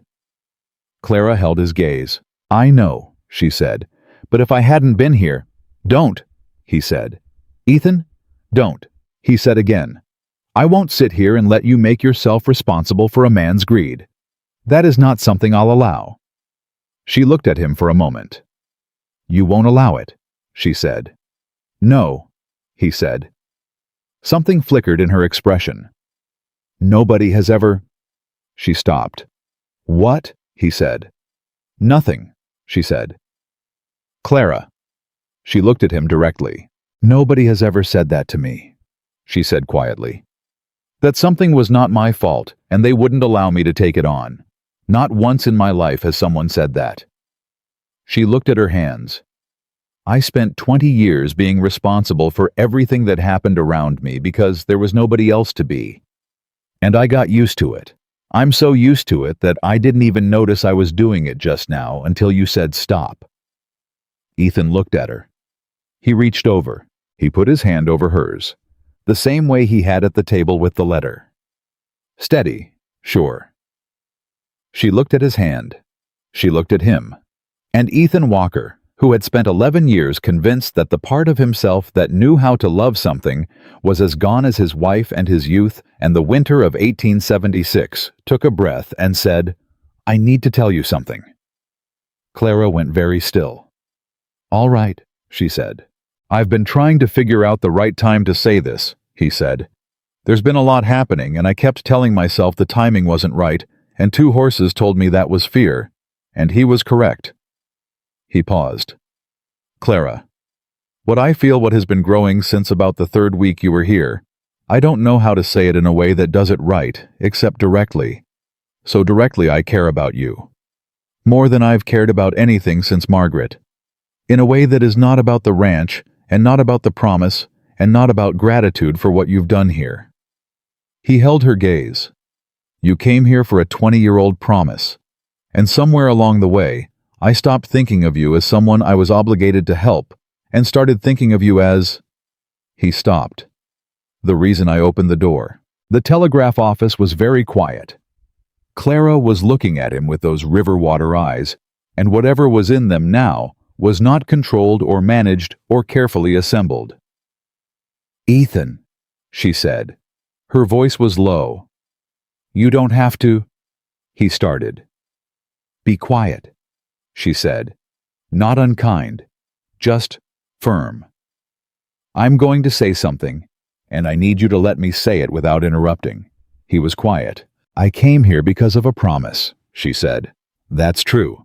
And I plan to work and be useful and be no more trouble than I had to be and leave when you needed me to. She looked at their hands still together. I didn't plan for any of this. I didn't plan to feel anything. I've been very careful for a very long time not to feel things that I couldn't afford. She paused. But somewhere around the third week, which is exactly when you said I stopped being careful. And I've been afraid to tell you because you gave me shelter and work and a key to your door, and I didn't want you to think I was Clara, he said. I know, she said. I know. You're going to tell me you don't think that. I don't think that, he said. I know, she said. A pause. The telegraph machine clicked to life.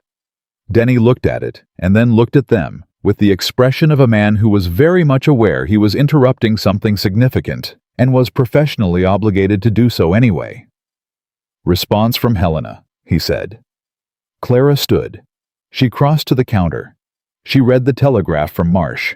Her expression shifted from something open and unguarded back into the focused, forward-moving competence that was her other face, not because she was shutting what had just happened away, but because she was Clara, and she moved the way she moved, and both things could be true at once. She turned around. Marsh says the 1871 survey was conducted by a recorder named Albert Voss, who was later found to have accepted payments for favorable boundary placements on multiple properties in the territory. There are 3 documented cases. He says if Dodd's claim is based on a Voss survey, it's challengeable on the basis of documented fraud. She held up the telegraph paper. He's going to Helena first thing in the morning. Ethan looked at her. That's it, he said. That's the thread, she said. Pull it, and the whole thing unravels. She walked back toward him. She stopped in front of him. She looked up at him. We're going to be all right, she said. Yes, he said. And the other thing, she said. What we were saying before. It can wait until tomorrow, he said. Until after Saturday. Until after the gathering, and Marsh and Finch and all of it. She looked at him for a long moment. It's already waited long enough, she said. Clara, it has, she said. Both of us know that. He looked at her. All right, he said. She held his gaze. I feel it too, she said simply. Everything you said. I feel it too.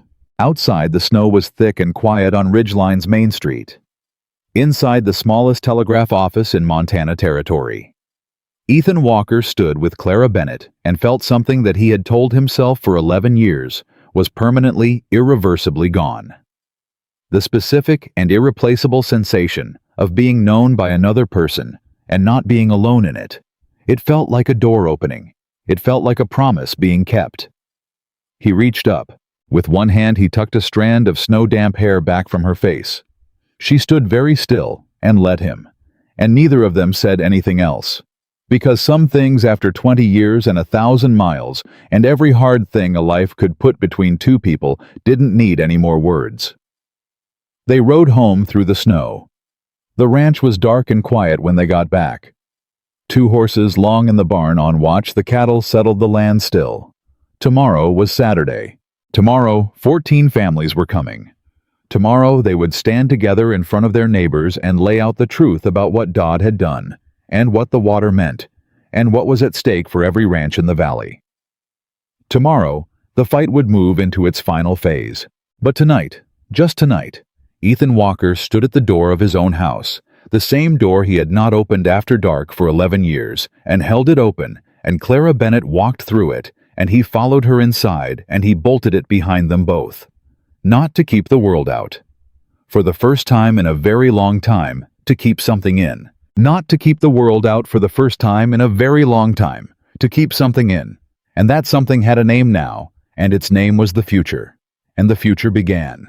The next morning, when Ethan Walker woke up earlier than he had in years, and felt for the first time in 11 years that the day ahead of him was something he was moving toward rather than simply through, he made coffee. He stood at the kitchen window and looked at his land. It was still there, all of it. The North 40 with the creek running through it under a skin of ice. The barn where 2 horses had spent 3 nights on watch. The fence lines they had mended together.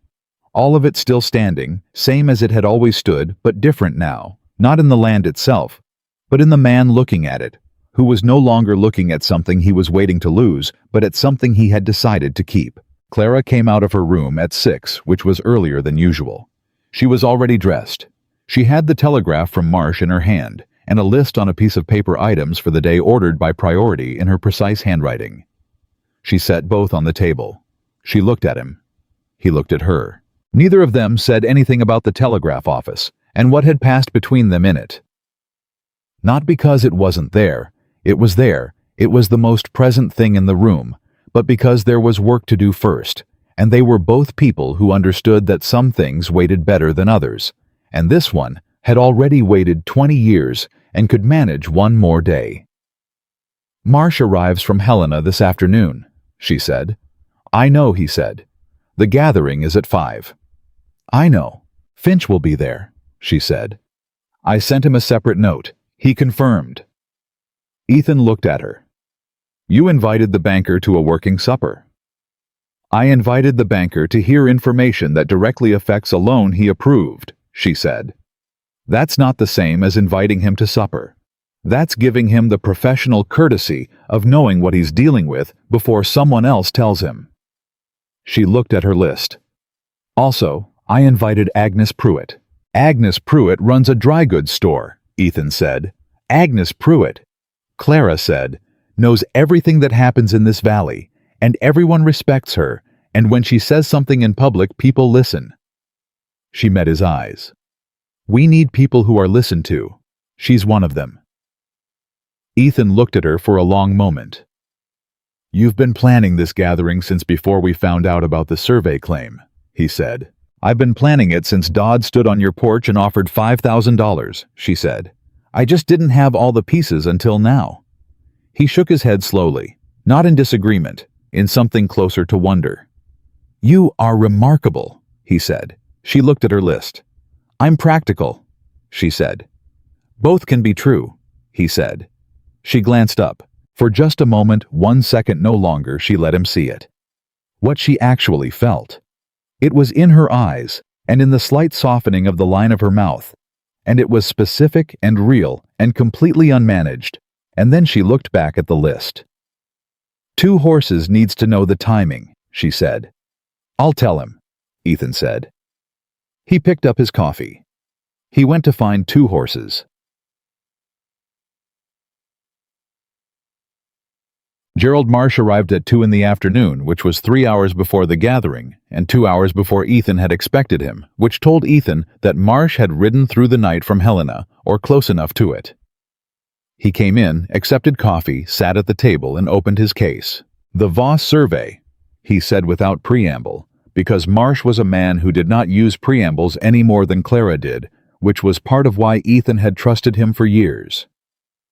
Albert Voss conducted 12 boundary surveys in Montana Territory between 1868 and 1873. 3 of those surveys have been formally challenged in court and found to contain deliberate boundary alterations made in exchange for payment. I have affidavits from 2 of the 3 cases. He set documents on the table. The Walker Ranch Survey from 1871 matches Voss's handwriting. His methodology, and more importantly, it matches a pattern of alteration that appears in both challenged cases.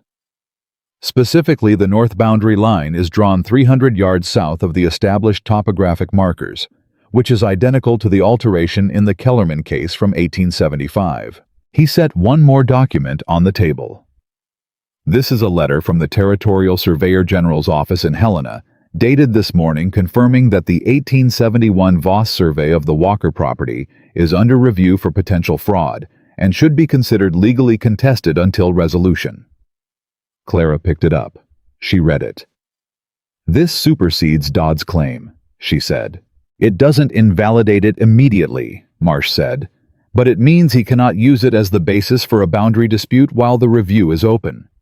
Which means the bank loan is secure, the North 40 acres remain undisputed in practice, and Dodd has nothing left to stand on. A silence.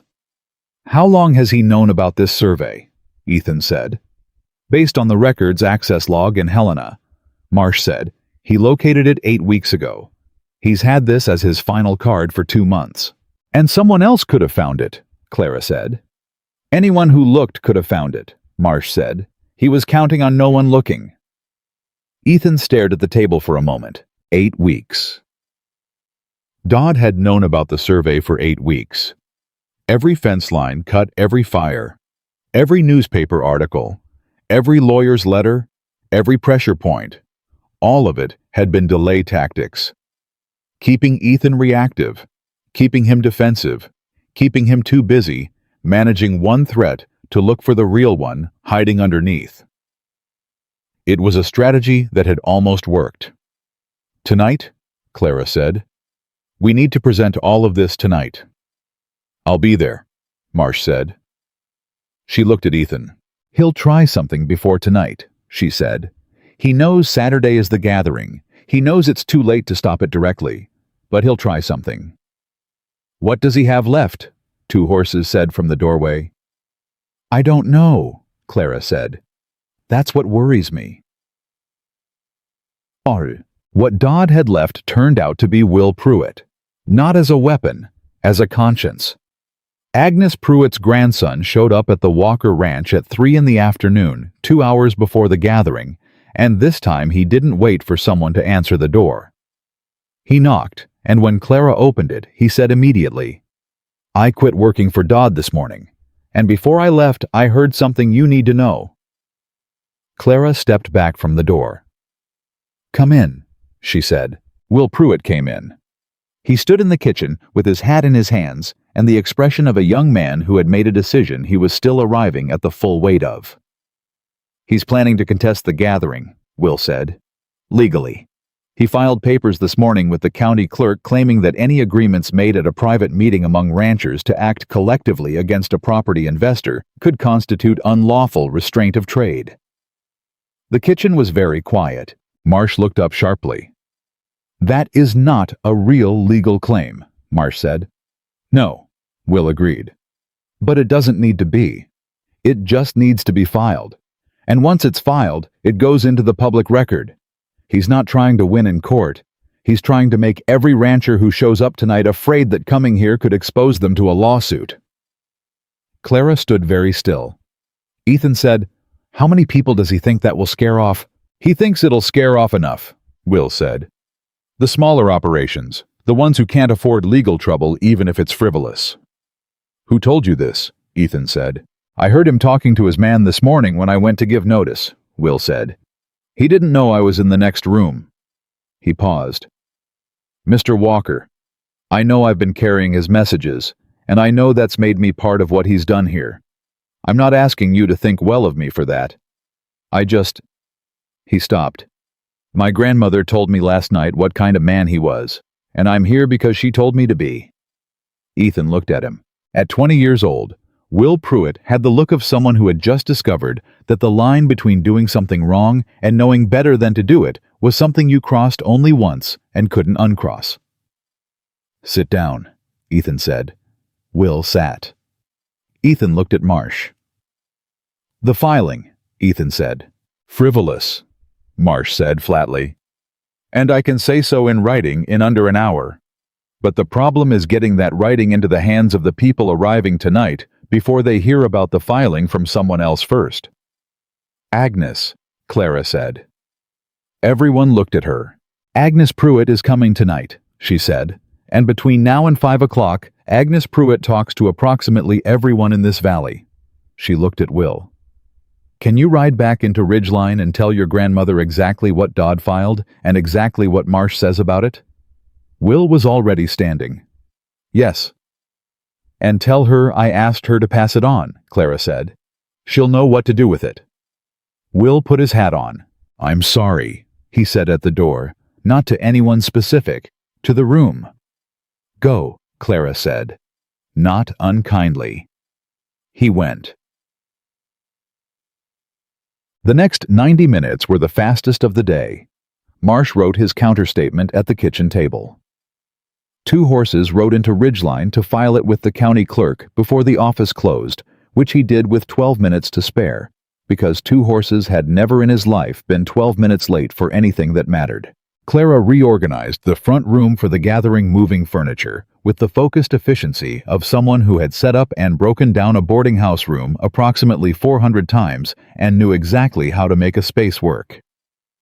Ethan set out chairs carried in firewood and tried not to think about everything that was riding on the next 3 hours. At 4:45, the first wagon came up the road. Isaiah Webb, his wife Eleanor, his 2 sons, both with the same weathered look as their father, built by decades of identical Montana mornings. At 4:50, the Reynolds family. At 4:55, Dora Crane, who arrived alone and on horseback, and tied her horse with the brisk efficiency of a woman who had never in her life needed anyone to help her with that particular task. By 5:15, the front room of the Walker Ranch held 14 families, which was more people than had been inside this house at any one time since the winter of 1876, when the valley had gathered here for a different kind of emergency entirely. Ethan stood at the front of the room and looked at them all. He was not a man who gave speeches. He had never been. He was a man who said what needed to be said and stopped when it was said and didn't add to it. So that was what he did now. He told them about Dodd. From the beginning, the letters, the fence lines, the fire, the newspaper article, the Denver lawyer, the survey claim. He told it in order, plainly, without drama, and the room got quieter and quieter as he went, because the people in it were ranchers who had spent their lives reading the difference between bad luck and bad intent, and they were reading it now. Then he nodded to Marsh. Marsh stood up and explained the Voss survey in the precise, clear language of a man who had learned that the truth properly organized was the most persuasive thing in any room. Then Clara stood up. The room shifted slightly, the particular attention that happened when the person who had been sitting quietly turned out to be the one with something specific to say. "Most of you know who I am by now," she said. "Or you know the version of it that appeared in the Courier. I'd like to take 1 minute to tell you the actual version." She said it without apology and without excess. She gave them 30 seconds of true history. Caldwell Creek, her family. The lien that was never real. The work she'd done at the ranch for 2 months. 30 seconds. Then she stopped. "I'm not asking you to think well of me. I'm asking you to know the difference between a true thing and a story someone built to serve a purpose. And the true thing is this: Harlan Dodd has been trying to take this ranch not because of its size or its value, but because of the water access on the North 40.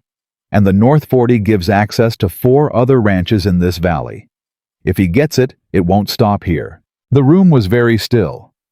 Isaiah Webb said from his chair in the front, "Which 4 ranches?" Clara named them.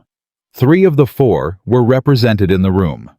The 4th was the McAllister operation, and John McAllister, who was sitting near the back, said something under his breath that was not entirely printable, but was entirely understood by everyone present. "What do we do?" Dora Crane said. "Direct. No preamble." "You don't have to do anything tonight," Ethan said.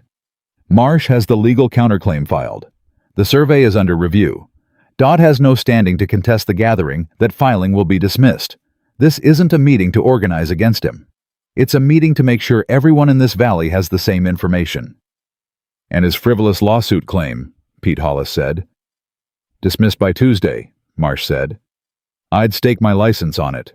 Arthur Finch, the banker, spoke from the corner where he'd been sitting with the expression of a man recalculating several things simultaneously. "The loan remains in place," he said. "I want that said clearly in this room.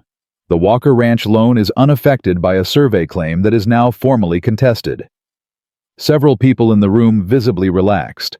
Agnes Pruitt, who had been sitting beside her grandson Will in the 3rd row, said, "I'd like to say something." She didn't wait for permission. "I've lived in this valley for 40 years. I've seen men like Harlan Dodd come through before. Not this specific man, but this specific kind of man, the kind who looks at what other people have built and sees something to be taken. They always move on eventually. They move on because communities like this one don't have the patience for them. She looked around the room. What I want to know is what the Walker Ranch needs from its neighbors, not what we're going to do about Dodd. What does this ranch need? The room looked at Ethan. Ethan looked at Agnes Pruitt. He thought about 11 years of silence. 11 years of handling everything alone, because alone was the only mode he had. 11 years of a door bolted at dark, and a chair with a groove in the floor and a glass of whiskey he never finished. He thought about a woman who had walked through his door 62 days ago with nothing but a pendant and a promise. What this ranch needs, he said, it already has. The room was quiet. Then Isaiah Webb said, "Good." And that was the end of that, and the gathering became an actual supper, and the supper became the kind of evening that the Walker Ranch had not had in a decade. Voices and noise and children running in the yard, and the accumulated warmth of people who knew each other well enough to argue and laugh in the same hour. Dodd left the valley on Monday. Not quietly and not loudly, he simply stopped being present the way a storm system moved through and was replaced by ordinary weather. His hotel room was vacated. His legal filings were withdrawn. The filing he'd made against the gathering was dismissed by the county court on Tuesday morning, which was one day faster than Marsh had predicted. Cole Briggs rode out to the ranch on Tuesday afternoon to confirm it. "He's gone," Cole said. "Where?" Ethan said. "Somewhere south," Cole said. "There are properties in Wyoming he's been looking at." "Wyoming's problem now," two horses said from the barn doorway. Cole almost smiled. "That's about right." He looked at Ethan. "You held up well." "I had help," Ethan said. Cole glanced toward the house where Clara was visible through the window at her desk. "Yes," he said. "I heard." He tipped his hat. "Good luck, Ethan." He rode back to Ridgeline. Ethan stood in the yard for a moment. Dodd was gone. The survey claim was in the process of being formally invalidated, which Marsh said would take another 3 weeks in Helena, but the outcome was not in doubt. The loan was intact. The herd investment was scheduled for January. The breeding stock letters had already gone to the Reynolds Ranch. The North 40 acres, the creek, the water. The thing that had started all of this was exactly where it had always been, exactly where it would stay. Ethan looked at his land. He breathed. Then he went inside. Clara was at her desk when he came in, but she wasn't working. She was holding the silver pendant in her hands, turning it over slowly. Looking at it, the way you looked at something whose meaning had changed on you so many times, it had become layered. Not just one thing, but a whole sequence of things, one behind the other, going all the way back. She looked up when he came in. "It's over," he said. "I heard the horse," she said. "Cole Briggs." "Dodd's gone." She looked at the pendant. "Good," she said. He crossed the room. He sat in the chair across from her. Not his chair. Not the chair with the groove in the floor from 11 years of the same position. A different chair. He'd started sitting in different chairs about 3 weeks ago without quite noticing when it had started. "Clara," he said. She looked at him. "I'd like to say something," he said. "And I'd like to say it clearly so there's no room for misunderstanding." "All right," she said. "You came here 2 months ago for a promise I made 20 years ago," he said. "And you've spent those 2 months doing more for this ranch than I did in the 5 years before you arrived. You fought a land investor to a standstill. You saved the loan. You organized 14 families in a room and made them understand what was at stake." He paused. "But I need you to know something. Not as a debt I'm acknowledging. Not as a rancher talking to someone who works for him." He held her gaze. "I need you to know that the reason I fought is because of you. Not for the land. Not for the water rights. Because of you. And I want you to stay. Not as the person who manages the accounts. As the person who—" He stopped. Started over. I want you to stay as mine, if that's something you want." Clara looked at him for a long moment. The pendant was still in her hands. She looked down at it. "You know what I've thought about," she said quietly. "Every time I've held this, since I was 8 years old." "What?" he said. "That someone in the world meant what they said." She looked up. "That was all I needed to believe. One person, one promise that held." She set the pendant on the table between them. "I found that. I found you. And then I found that you were—" She stopped. "More than a kept promise. More than a good man who meant what he said." She looked at him. "You are the reason I stopped running. And I don't think I knew I was running until I got here and didn't want to leave." Ethan reached out. He picked up the pendant. He held it for a moment, felt the weight of it. The small oval shape, the etched flower that someone had once told him was a prairie rose. 20 years this had existed in the world, moving through time separately from him, carried by a child who became a woman, who became the person sitting across from him now. He stood up. He moved around the table. He stood in front of her. She stood up to meet him. He reached out and placed the pendant back around her neck, where it had always been, where it belonged, and his hands rested for just a moment on her shoulders, and she looked up at him with those river water eyes, and he said, "I promised you I'd never turn you away." "You didn't," she said. "I should have found you sooner," he said. "We found each other when we were ready," she said. "Not before." He looked at her. "Stay," he said. One word. Simple. The truest thing he knew. "Yes," she said. And that was all it took. One word answered by one word. 20 years collapsed into a single syllable. A promise made in a road in summer, finally arriving at the place it was always heading. He put his arms around her. She let him. They married in the spring. Not a large ceremony. Not the kind that required weeks of planning or a church full of people who barely knew them. They did it the way they did most things, practically without excess, with the people who actually mattered. Isaiah Webb and his wife Eleanor. 2 horses who wore a jacket Ethan had never seen before, and which he suspected had been purchased specifically for this occasion, though 2 horses would never confirm it. Dora Crane, who cried briefly and thoroughly, and then immediately denied having done so. Agnes Pruitt, who brought bread she had baked herself, and who hugged Clara for a long time without saying anything, which was the most eloquent thing Agnes Pruitt had ever done. Gerald Marsh sent a letter from Helena. It said, "Congratulations. The Voss survey is fully invalidated as of March 14th.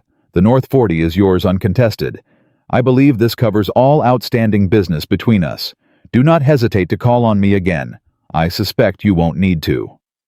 Cole Briggs rode out with a bottle of whiskey and stayed for 2 hours and was better company than Ethan would have predicted. Will Pruitt came. He stood near the back quietly, and when Clara found him there later, she shook his hand and said, "Tell your grandmother I said thank you." He nodded. His eyes were bright. He was going to be all right, Ethan thought. The young ones who learned early that integrity cost something were usually the ones who turned out to be worth something. 2 horses gave a toast that was 4 words long. "It is about time." Everyone laughed. Ethan laughed.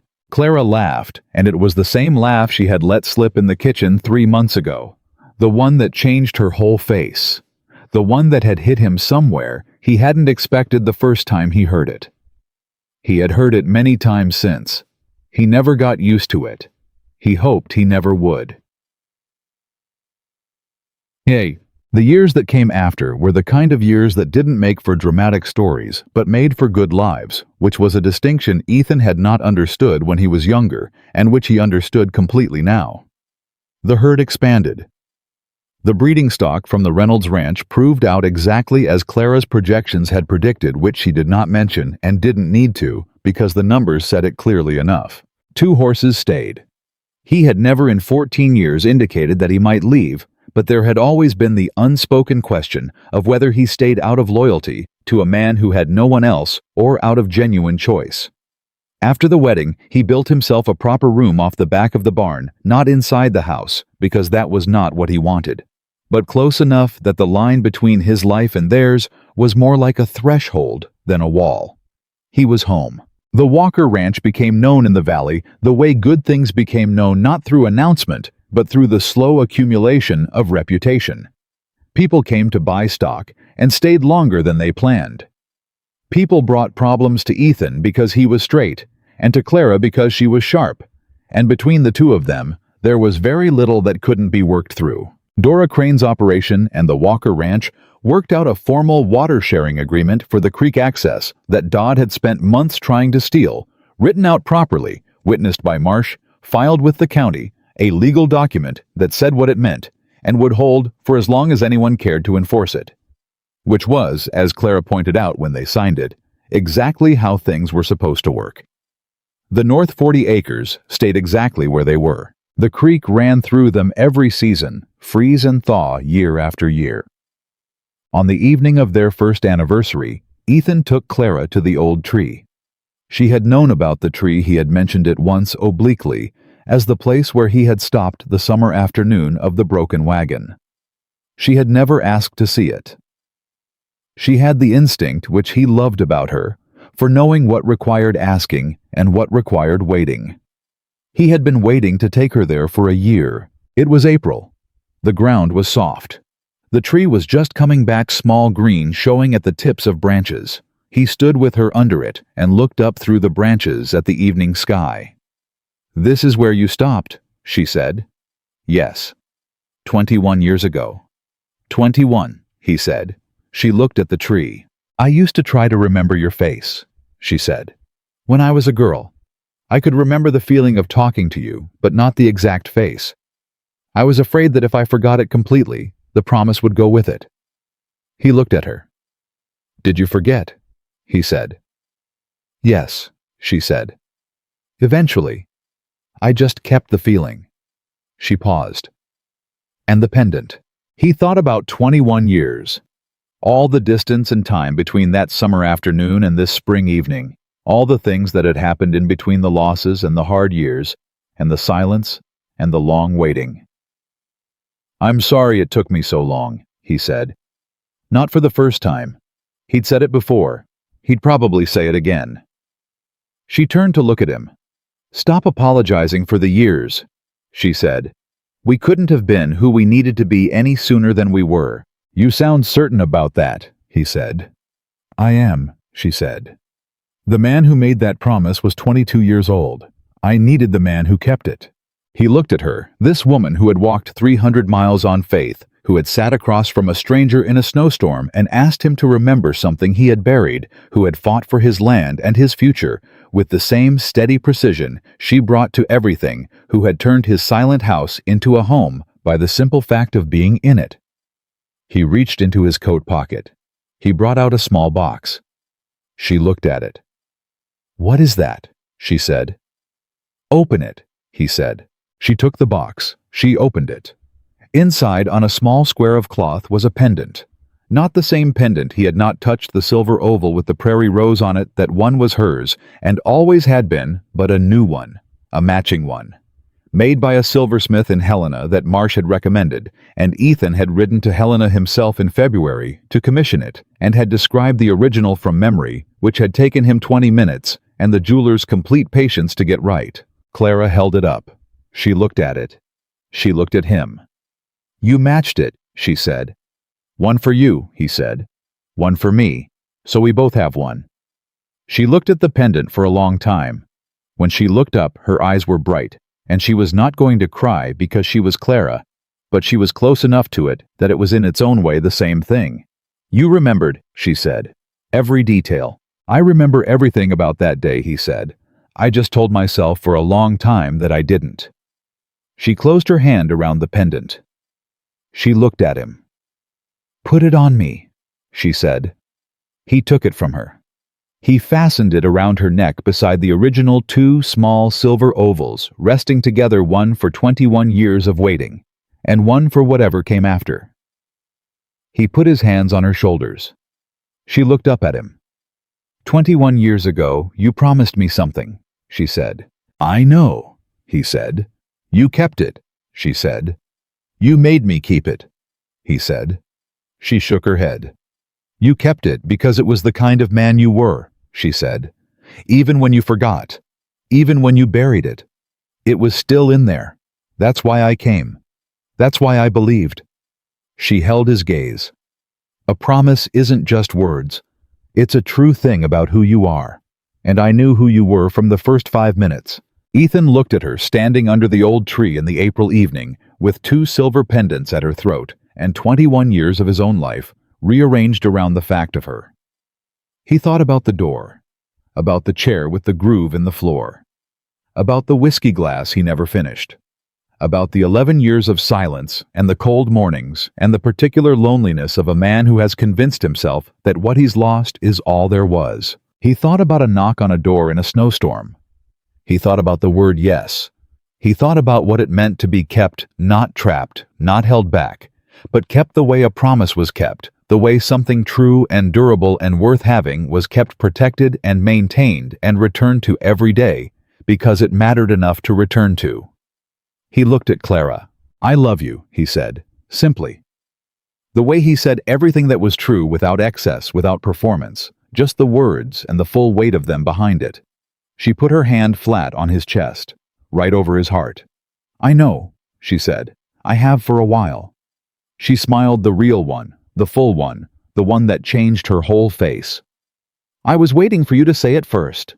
He laughed. She laughed. And under an old tree in an April evening in Montana Territory, in the year 1888, a man who had spent 20 years forgetting who he was, and a woman who had spent 20 years remembering who he could be, stood together in the place where their story had started, and the story did not end there. It did not end at all. It became the kind of story that gets carried forward in a ranch that outlasted the man who tried to take it in a valley where the water ran free, and the agreements held in a partnership between 2 people who had arrived at each other the long way around, and found when they got there that every hard mile had been exactly worth it. A promise made with kindness does not expire. It waits. And when the person it was made for finally arrives to collect it, it turns out to have grown into something neither person could have imagined when the words were first spoken. That was what happened at the Walker Ranch. That was what a promise became when the right people kept it. That was enough. That was everything.